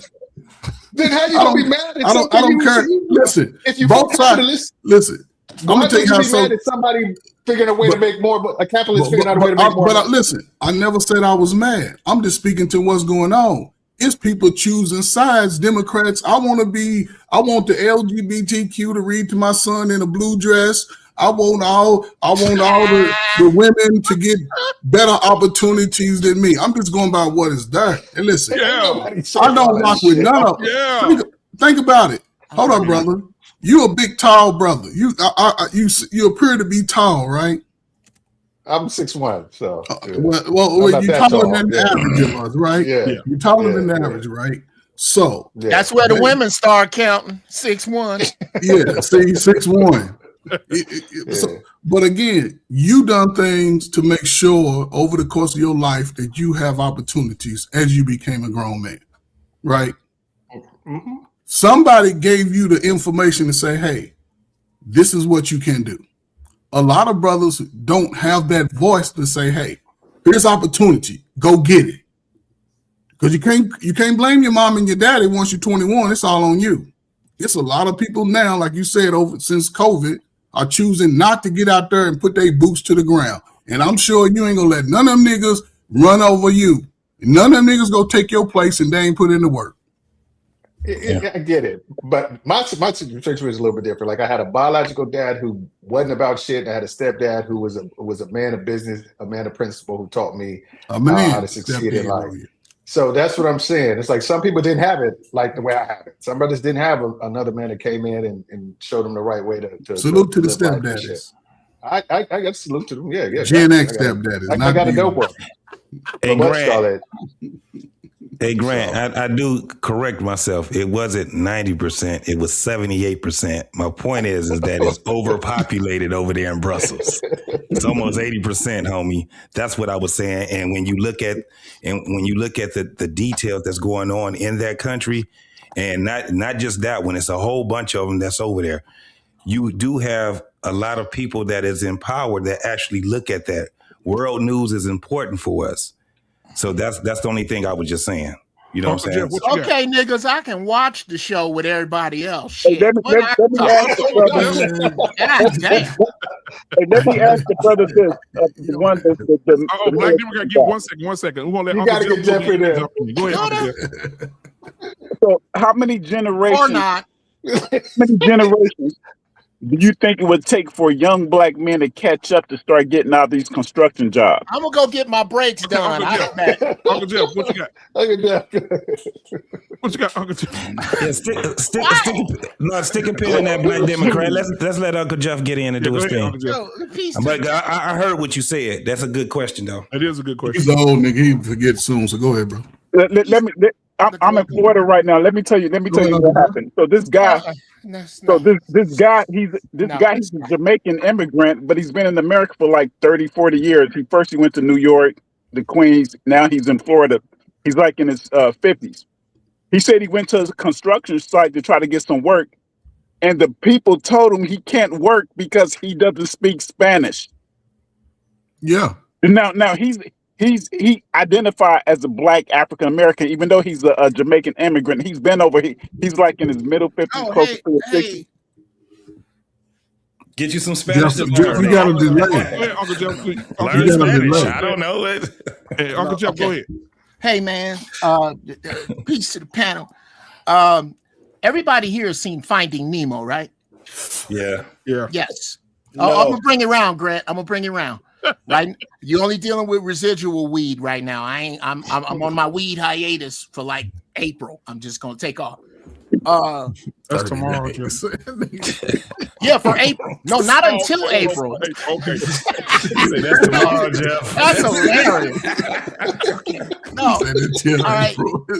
Y'all understand that the fish had their own world inside of a world that is inside of a world. Another right? world. Yes. Yes. Inception. What we are talking about right now is aquarium rocks.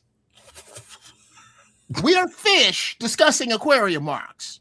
There is a much bigger picture that we are not looking at, which is the design that all of this is. This is a grand design. This country did not accidentally send jobs overseas. That wasn't no whoops. This is this concept of calcified wealth that we are all looking at, where 97% of the nation's wealth is in 2% of the hands. You don't get there overnight. The exact same way that the 10 freeway from east to west is a map of black people's homes and businesses that were purposely eminent domained after they got them going, is this same shit. We did, and oh, by the way, we didn't do shit. We, as a United States Marine, we didn't do shit. This is what these greedy ass white folks did. That's one. Two, your man Dame, bruh, out the park, in the parking lot, through somebody's window with the seams off the ball, home run. Everybody here has seen or has heard of the movie Best Defense with Eddie Murphy and Dudley Moore way back in the day, where Eddie Murphy played a tank captain. We were about to fight Russia in this movie. When he got stuck in the sand and his tank wouldn't work, guess who came to rescue him? The Taliban. The Taliban was our friends. Here's when we abandoned them. When the wall fell in Russia, America cut the cord. Like in I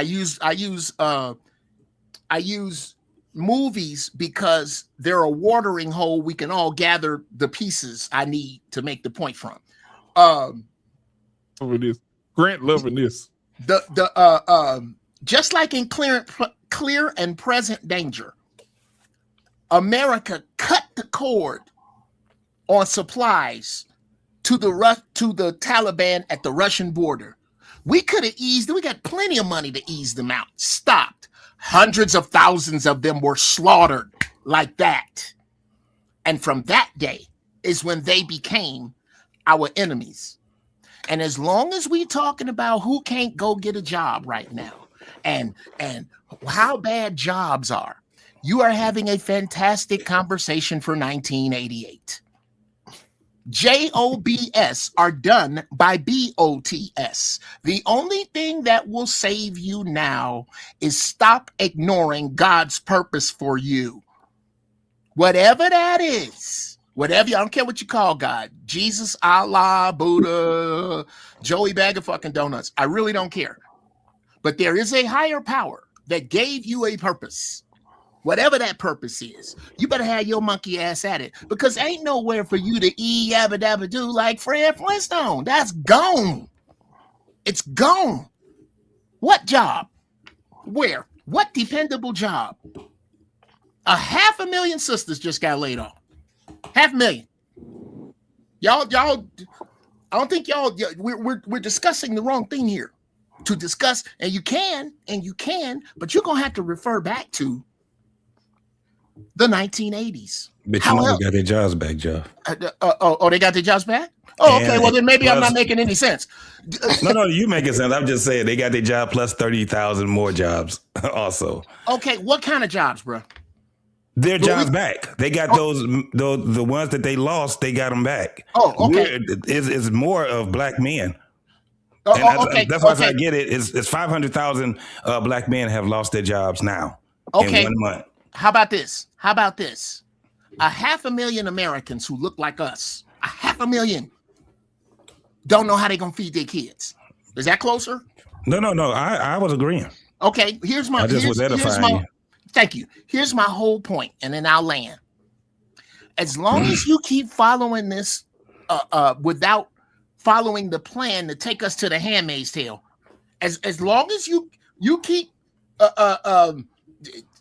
ignoring what really is going on right here, or diminishing the conversation back into the fishbowl at the aquarium rocks, which are jobs, this is going to be an oval dirt track, because you're not looking at really what is happening here. And it is the beginning, and it is the last movie reference. You know how you see Star Wars and you see the people who have nothing and they have all of this technology you don't understand? And then there's the Death Star and Darth Vader and them, and they kicking it and rolling.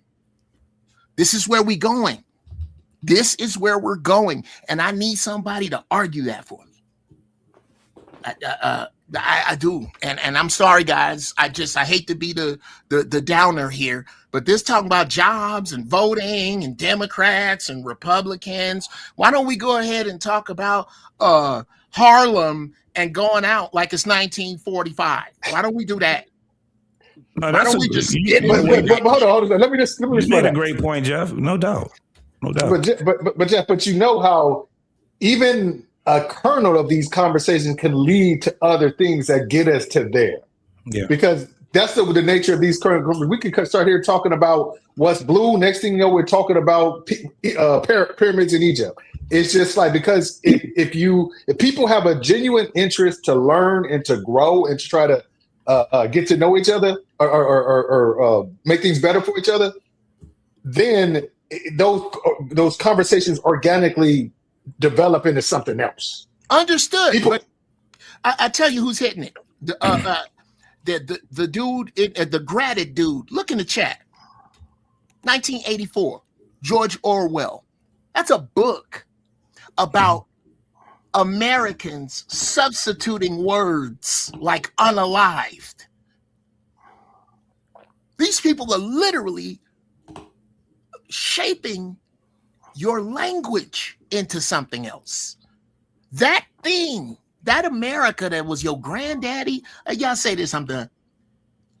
You ever seen Rocky IV? Yeah. Remember, Apollo Creed was wearing America's shorts, right? The flag. Yeah. When Drago hit him that last time, he was dead before he hit the canvas. The America you know is dead. It's just falling slow. Yeah. He died. He died. I agree with that. I agree that statement. I agree that. America will never be the America that I grew up in the 70s. Ever. Yeah. Sometimes for some for the better, point, but mostly for the bad. That's why I got you. I got 6 more movie references just for Greg. Hold on. I need to watch this. I now have to watch some movies after this. If we're talking about movies, There's a movie that explains exactly what I was talking about and how we did the Taliban dirty. It's called Charlie Wilson's War. It's about Charlie Wilson was a congressman who head up the Appropriations Committee with Tom Hanks in it. He what you call it, head of the Appropriations Committee to fund rebels to fight against Soviets. We was able to secure, I think it was like $400 or $40 billion for them. But then when it was all done and they had bankrupted the Soviet Union, they asked for $40 million to rebuild their schools and roads. And we was like, fuck you. You know, that's basically what it is. And that's why they hate it so much. Watch Charlie Wilson's War. Yeah. If you want to know that whole story, he breaks it down smoothly. Yeah. I want to make something I keep seeing a lot of people talk about. I do think part of, as one of the things, if we're claiming to be smart as Black men, which I think this panel is, but for some who may be in the chat, you really can use Google to check your facts. It's really easy. Please. You can store them in your brains. So when you say things like the Democrats did not vote for the Civil Rights Act, you could just go Google and see over 190 of them actually did. Number two, if you think that the Republican Party was started without Democrats, you don't understand that the Republican Party came out of a failed Whig party and those who left the Democratic Party in order to start the Republican Party. Also, if you understand, early parts of the political system and the political parties, they were not unipolar. And what unipolar means that currently we have the Democrats who are largely on the left and the Republicans are largely on the right.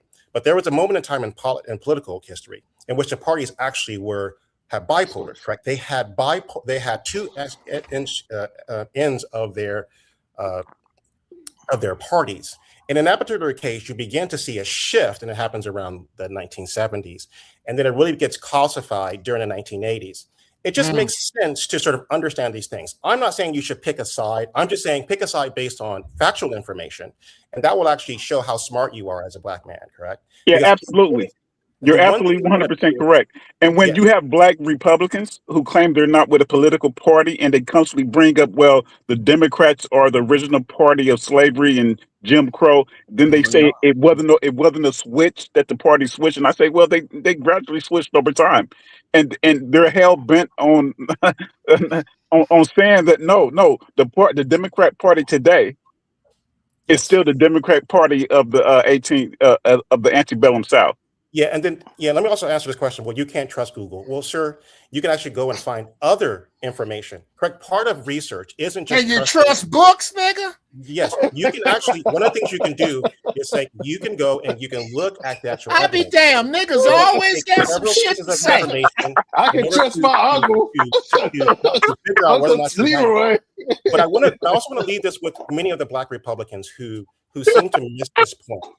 If you truly think that these parties haven't switched, and yet you are for the party Republicans who still wear the garb of the supposed Democrats you say hated Black people. Imagine being Black and going, the Democrats don't like us and they were the Confederate, and then be a part of the party that wants to wrap themselves in the flag that you already acknowledge was meant to harm you.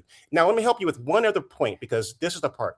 If you think that the civil rights was the war was about states' rights, you have to be an absolute moron, because you can read the first line of the Declaration of War was to keep slavery. Nowhere they were like, this is about our right to keep slavery.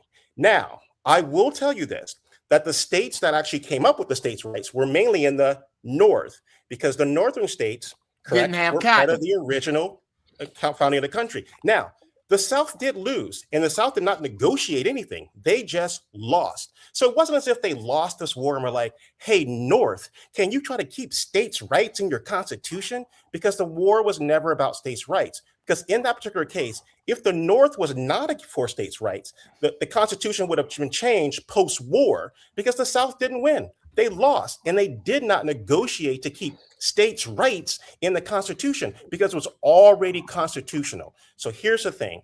I'm just trying to help you out. I don't care if you're a Republican. I just don't want you to be dumb. And you're welcome. Could I could put it up here, but the quote, if I could save the Union without freeing any slaves, I would do it. You know who said that? Abraham Lincoln. Abraham Lincoln. Yeah, Abraham Okay. Lincoln, sir. And this is what kills me with black folks. Say it again, though, Uncle Jeff. Say it again, because it's written behind his statue in Washington if you've never been. If I could save the Union without abolishing slavery, yes, I would do it. This was not about his love for your black ass. Yes, let's That's go why here. To my Abraham Lincoln freed the slaves. Fuck that. That's because they using 70s grade school language. Absolutely. Okay. Let's be clear. And this is my opinion of first, Republican and Democrat are terms white folks use to describe each other. They ain't talking about your black ass. Number two, here's my metaphor. Sadly, granted, doesn't have a movie in it. Here's my metaphor for Republican and Democrat. Let's just say it's me tomorrow.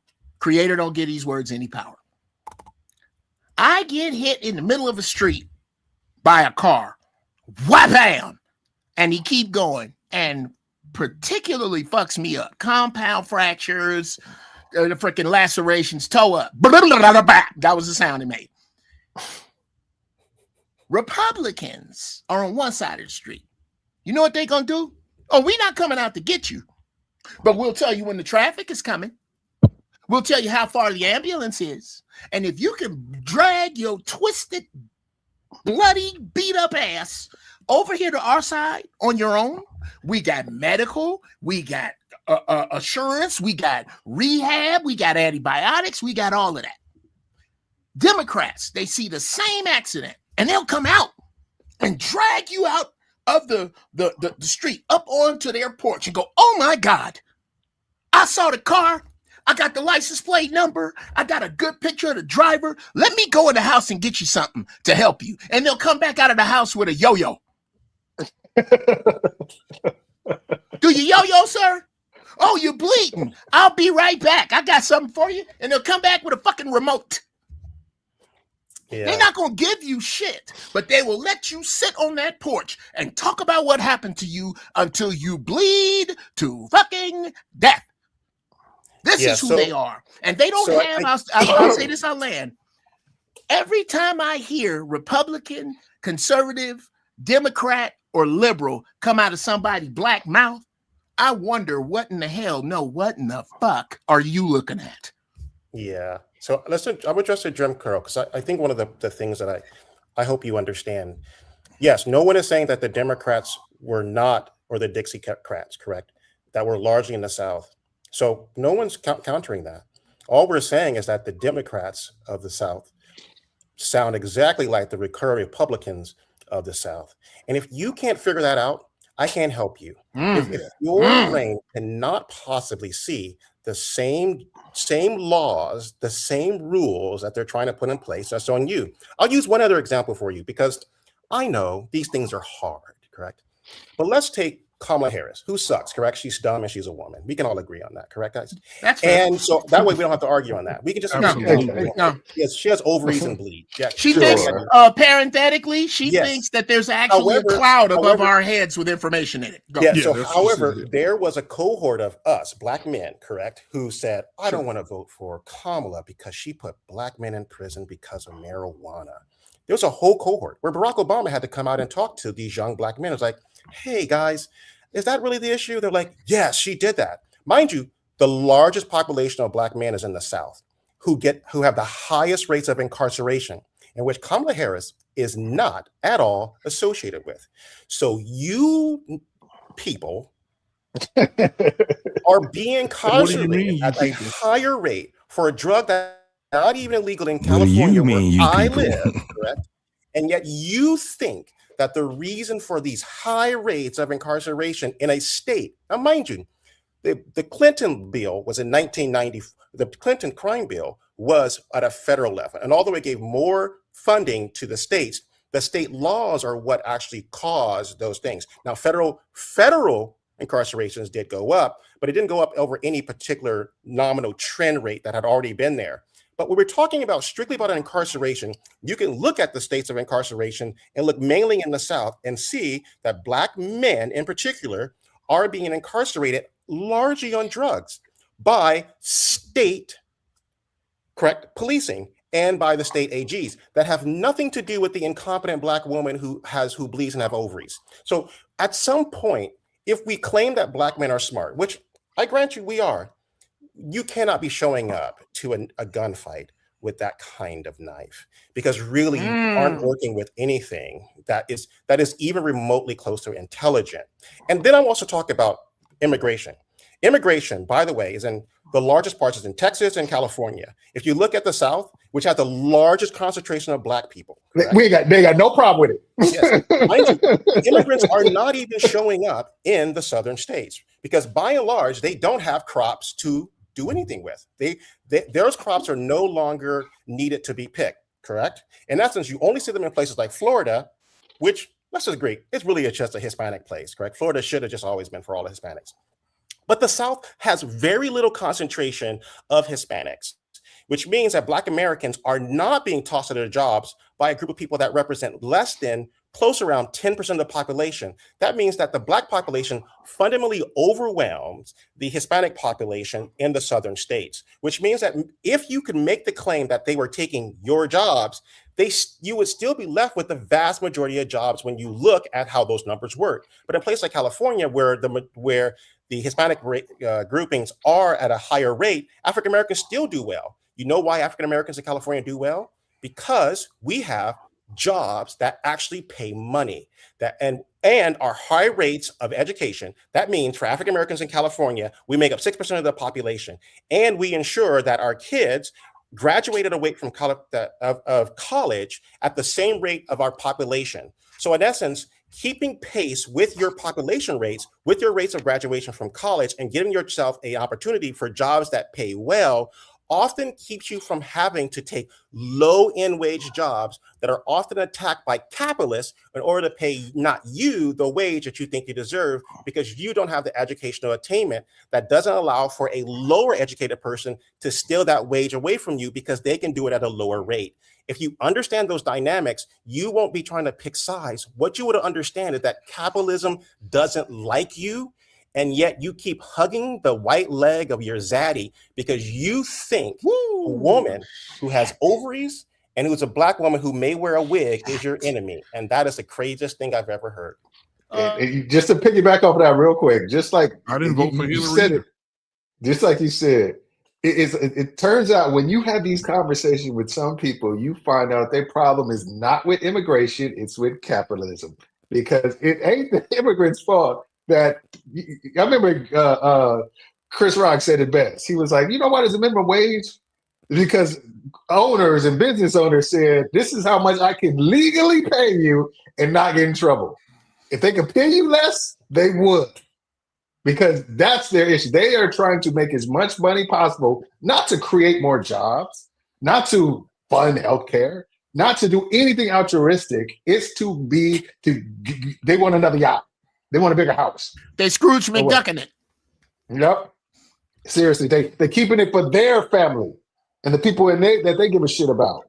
So this immigrant who's making money who's picking cherries 14 hours for $6 an hour, that ain't on him. That's on the dude who all he wants to pay is $6 an hour. Can't be mad at the dude who's willing to accept shit. You got to be mad at the dude who's feeding the shit. Okay. Anybody else see us going back to kings and serfs? That's where we're going. Okay. Oh, let's looking out the window at Republicans over here and Democrats over there. And who voted for a president? We talk about voting for a president like the Electoral College does not even exist. We talk about voting for a president. Here, watch this. Watch this. I'm gonna say these words. Y'all gonna agree with them, and sometime between now and when you die, you're going to ignore them to talk about a president.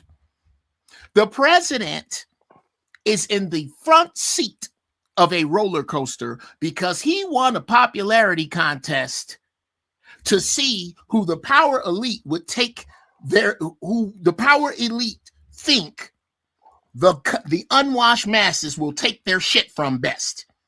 That puts him in the front seat of a roller coaster. He don't have nothing to do with its design, what time it leaves, how many dips it has. He's riding in the front. Now, after nodding your heads, you will vote and think that you going behind a velvet curtain, you the unwashed, is who these people are gonna let choose.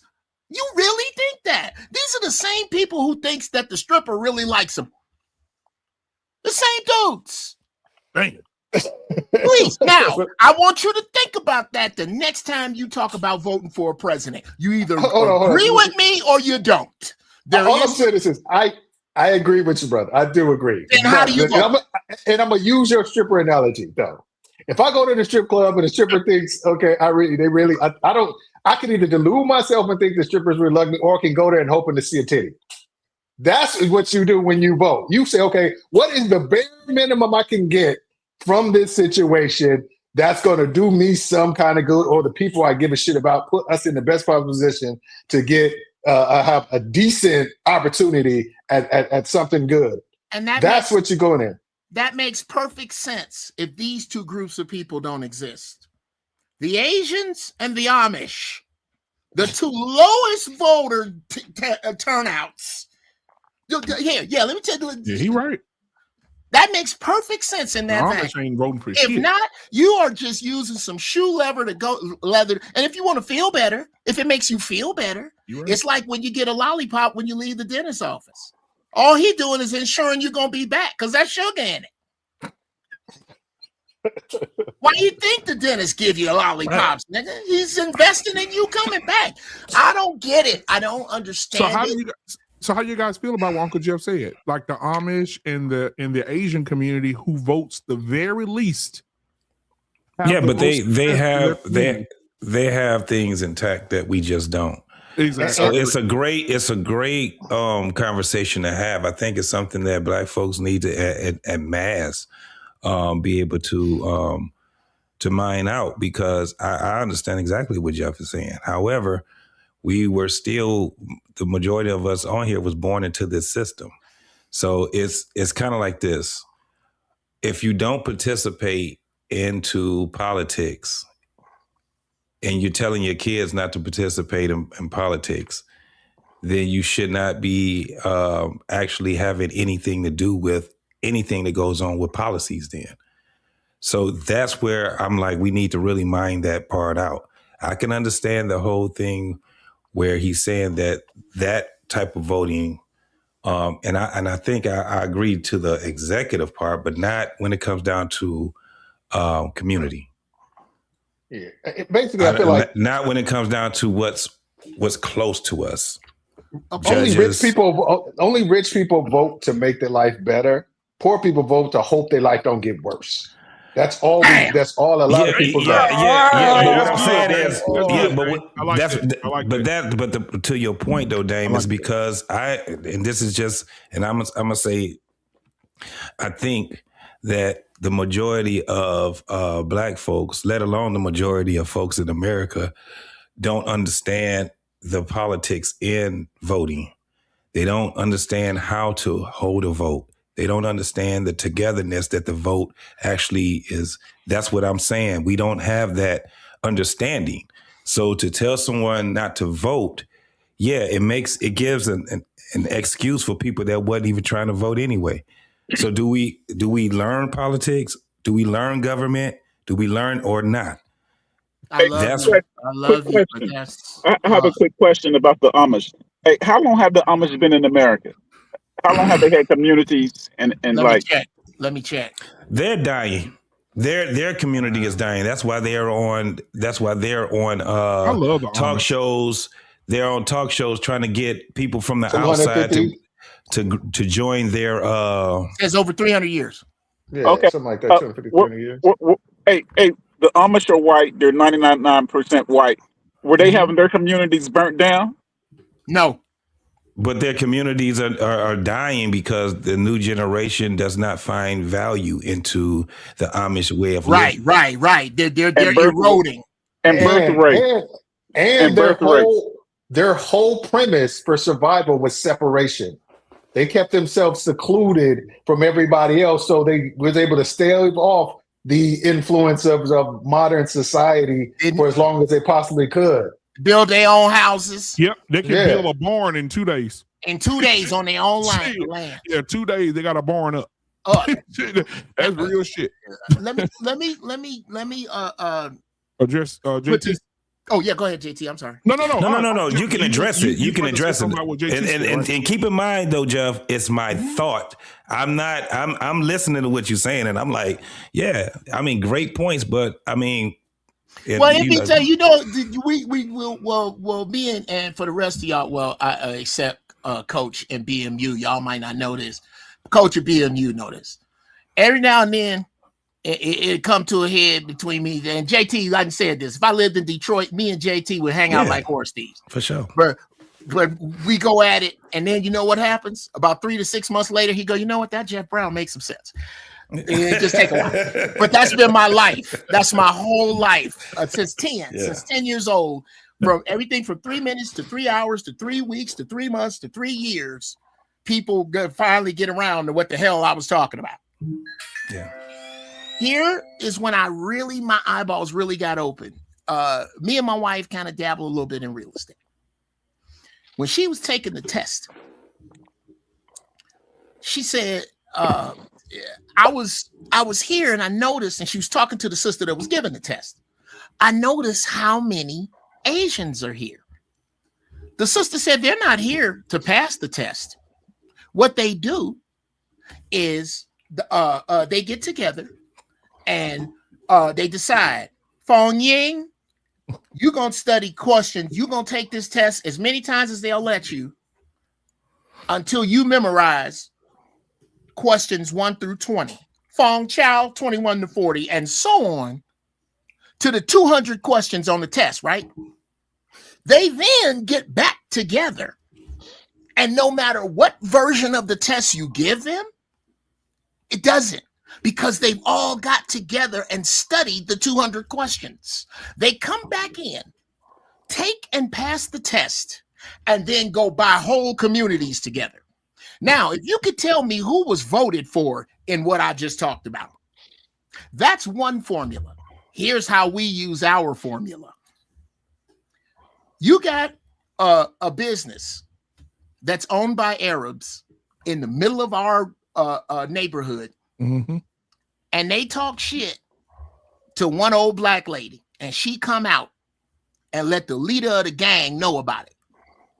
You know what he does? He said 24, he said, as long as they open, it's going to be 2 of us out there. And we're going to let everybody know this your last time going in this store without receiving an ass whooping here or in front of your house. You can take it wherever you want, but we will stomp you the hell out if you ever go back in this store again. And that word gets around until this store goes out of business. We don't give a fiddler's fuck what we don't have. We are not going to get it from here. When they go out of business, we then go to whoever y'all voted for and say, look, we got 10 black people who fit the following description. Credit is tight. Money is tight. Business model is tight. If this business does not go to and not a black face, we smarter than that. If somebody black don't own this, nobody black will come here without the repercussions of the Bloods, the Crips, the GDs, the Vice Lords, whoever you are. That is our force. That's why I don't throw them away. They're just misdirected. Direct them into that.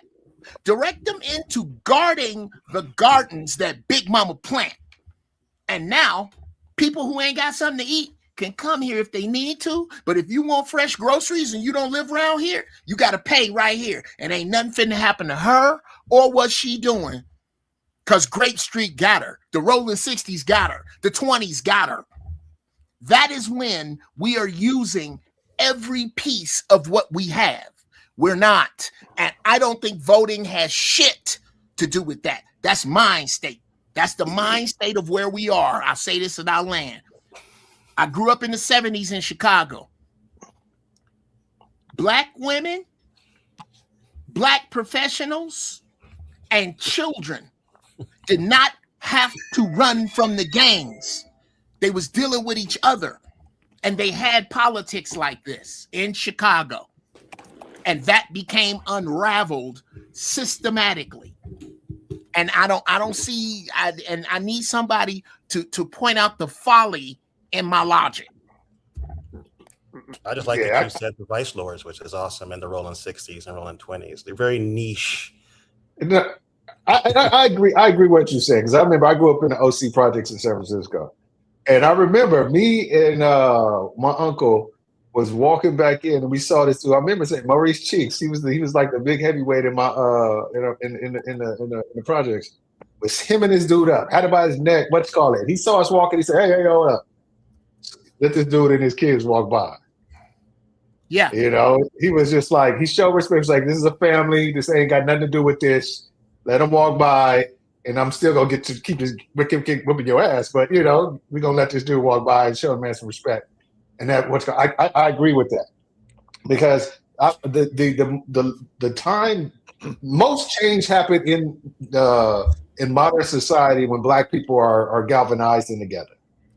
When Black people galvanized, we've changed more in U.S. society than any other group of people when we are galvanized together. And all these people that come from other people, even other places, even Black people who are first generation, second generations, are getting the benefits from the struggles and the fights, those water hoses and dogs that got sicked on Black people. So, Dane, I have a question for you. Let me just finish the statement. The thing is, it's going to be very hard. There's too much distraction out there for Black people there's too many shiny objects and laser pointers out there for Black people to do that again, to really galvanize and marshal that power to make any kind of significant change for Black people. So like I said before, so now all we got is trying to keep what little we got, maybe get a little bit more, but for the most part, just not make shit worse for ourselves.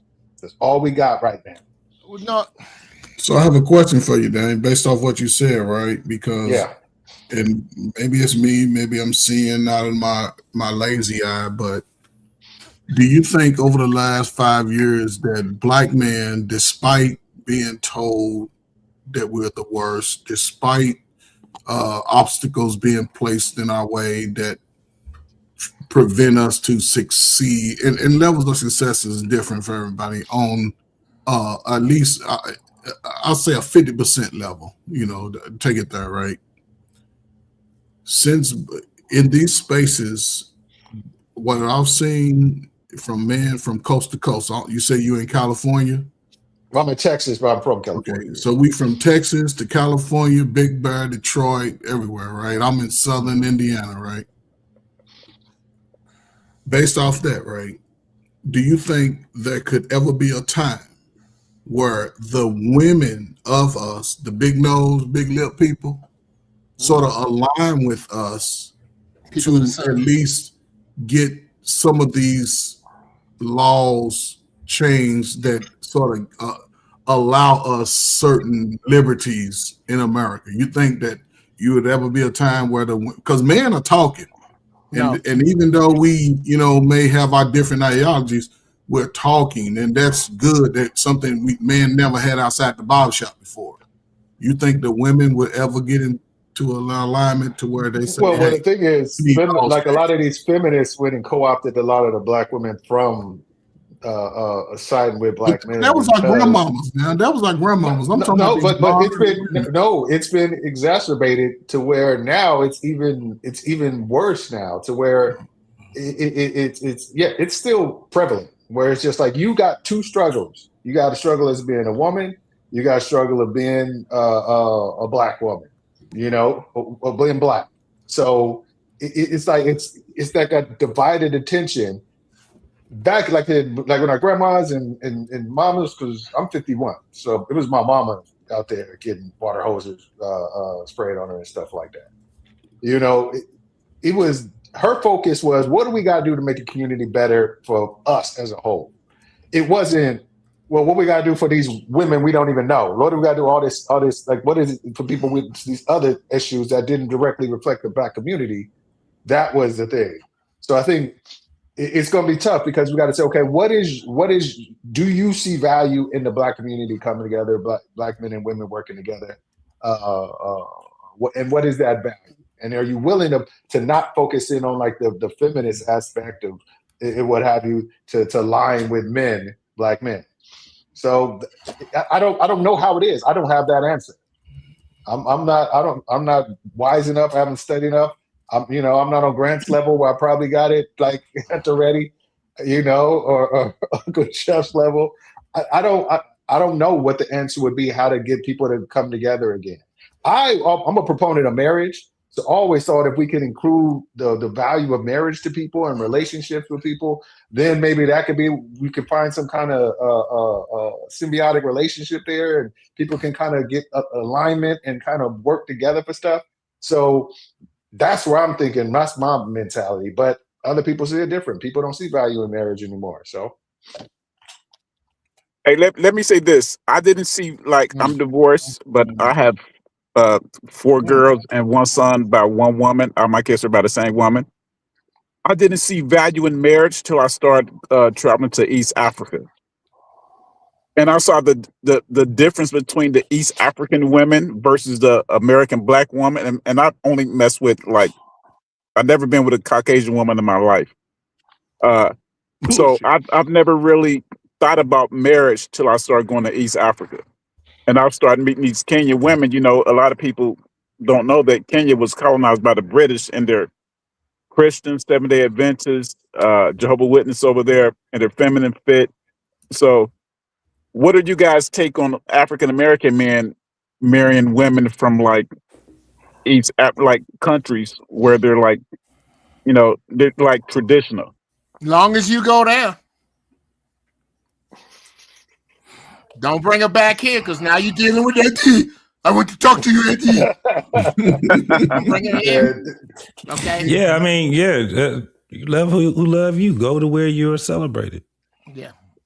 I mean, because there's going to be like, and I know what Uncle Jeff said, because he was saying once you get around American women, they're going to influence her all kinds of left and right. You're going to have to leave her locked up in the house. But if she go out and get a job and she got co-workers and stuff. Women are creatures of suggestion. That's why the serpent did not come to Adam. Because this made sense to Adam. And I'm using the Bible like the Marvel universe. I don't take it any more serious than that. Wait a minute. How you gonna come at a dude who God said, okay, look here. You see all these animals? You can name them what you want. Anything you want, we got strawberries big as your head. Don't fuck with that tree over there. All right. You don't even care why I don't fuck with the tree. God said don't fuck with the tree. Her? Check this out. Check this out.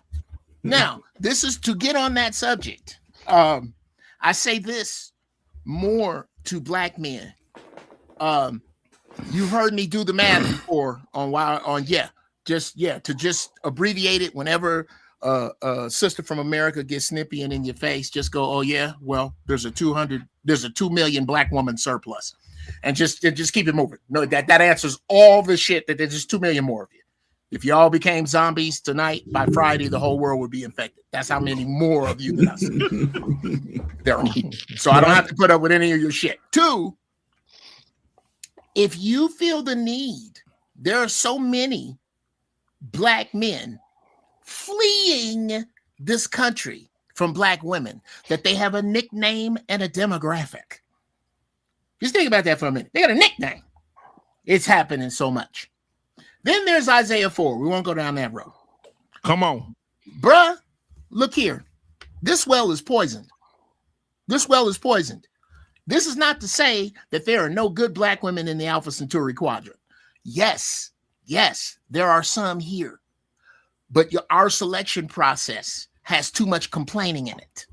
It has way too much. All you hear about is what Black women ain't, as if there ain't any good Black women, when really you need to be firing them faster. You need to watch close. There are 3-letter agencies that use social media the same way you should.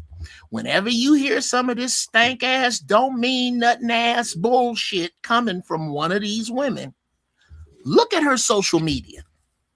Which women co-sign what she has to say that live around you? Then look at her friends and cancel them in bunches. Bunches. How do you find a needle in a haystack with science? You either burn the haystack or you get an electromagnet. You don't pick through the goddamn haystack. That's dumb. Y'all don't want to use the electromagnet. And I don't get it. I don't understand. I don't understand all the complaining about sisters, all the good. I don't, because I know good sisters that can't find good men. And it's because the good men ain't looking. They stand around with their arms folded talking about what the bad sisters ain't doing. And I really think that's a big problem. And I'll land there. All right. Well, go ahead, JT. Then after this, we're going to end it. Okay. So I think that we just going to have to watch a lot of suffering. It's going to have to be a lot of people suffering. That's how human beings end up making something better than what it is. It's been like that since the beginning of time. So now what we have to do is that we have to have the next generations, once they start seeing enough suffering, they're going to have to fix it from there. What we're talking about right now, listen, we done been around and around and around. Marriage is good. Marriage is bad. Women are this. Men are that. No, we just got to see the suffering. The ones that's going to survive it is the ones that's actually going to go based off of the principles and based off of righteousness. And they'll be the ones that suffer. I mean, that they'll be the ones that be able to, prevail. But for the masses right now, it's going to have to be a lot of suffering. How about that? All right. Well, thank you, JT. Coach Ferg, dang, man, long time no see, man. Thank you for coming up, bro. Grant, thank you for being here. Black Democrat for life. Man, all you guys are welcome back here. We're here every Tuesday night talking about something. We'll be here tomorrow night. I won't be here tomorrow night. I have another show on this network tomorrow night with Tyrus. He'll be here doing his political show tomorrow. So if you guys want to come up, the link will be in the chat for him. It's Battle Tested True Podcast with Tyrus. It'll be tomorrow at 9 p.m. Central Standard Time. So you guys come and chill with him. Because last week, man, it was a conversation last week for sure. And he is I've never seen a man hate Trump as much as this man. And boy, when they get him going, the show will get live. It's for the last couple of weeks, it's been live, bro. Wait, black so man. Y'all come support him. He gonna have all the facts. He's gonna have all his dissertations done. Yeah. He's gonna have all the papers typed out. He's gonna homework done, apple shiny. Yeah, he's gonna be ready to rock and roll, man. So we thought it was Dave, and then Tyrus came up. We said, "Well, shit, Dame good." Yeah, absolutely. I think Dame would be his equalizer. I think if Dame tomorrow, he could equalize him because they on the same page. But he needs somebody to calm him down because one of the things that Tyrus said, shout out to him, man. I love that boy to death. But one of the little things he said is this right here. You're telling me we need to burn this motherfucker to the ground. You see. That's an insert. See, doesn't he look like Jim Jones? Yeah. see. And so, but yeah, so y'all come support him tomorrow, man. He has a really good show. It has a panel. They talk about politics and what's going on in the news. He starts out very good talking about the world news and what's going on in the world news and things of that nature. So y'all come and support him, man. But I appreciate you guys being here tonight, man. Every Tuesday, Friday, barbershop. Y'all want to stop by the barbershop this Friday? I'm definitely want Uncle Jeff on this conversation for Friday. White women hurting the black women in the dating market. And I definitely want to hear what Jeff got to say about that on Friday for the barbershop conversation. So I'll see y'all guys later, man. Appreciate you guys. Appreciate hit the like button, hit the subscribe button, and we'll see you guys tomorrow. Come support. Salute. Yeah. Black Man Unfiltered Network. We ain't here to play nice. We here to flip everything they told you was normal. Hey! Yeah. Yeah. Hey, we flipping tables. Yeah. We breaking labels. Facts. No more silence, no more favors. Truth hit hard, can't save it. Yeah. We flipping tables. This that real, no cable. Hey, if it's fake, we unplug it. Welcome to the table. Yeah. I came in the room, they was comfortable, quiet. Smiling in your face, but behind it is riot. They told me be calm, but I'm built for the storm. When the truth in the building, you better transform. They don't like a man when he speak with direction. They love you when broken, confused, and correction. But I'm on a mission, I'm changing perception. No filter, no fear, just raw intersection. System designed just to keep you disabled. Mentally trapped, spiritually labeled. I'm cutting the cords, the lies getting fatal. If it ain't the truth, I'm flipping in the table. We flipping tables. Yeah, we breaking labels. Facts. No more silence, no more favors. Truth hit hard, can't save you. Yeah, we flipping tables. They said don't question, I said watch me. Too many men out here living sloppy. No guidance, no code, no structure, no lead. Now we wonder why families bleed. This ain't hate, this accountability. Look in the mirror with this vulnerability. Masking and frame with responsibility. That's what they fear, that's stability. I'm calling it out, no sugar, no glaze. We breaking these cycles, we shifting in the phase. Legacy built, not lost in the maze. We done being silent, we enter a rage. This ain't just a podcast, it's a movement, it's a reset. If it's built on lies, it gotta fall. We flipping tables. No fear, no fables. Black men rise, we stable. Now we changing the label. We flipping tables. Truth is non-negotiable. Black man unfiltered. This the voice they ain't controlling. Flippin' Tables podcast. Black Man Unfiltered Network. If it don't make you uncomfortable, it ain't real.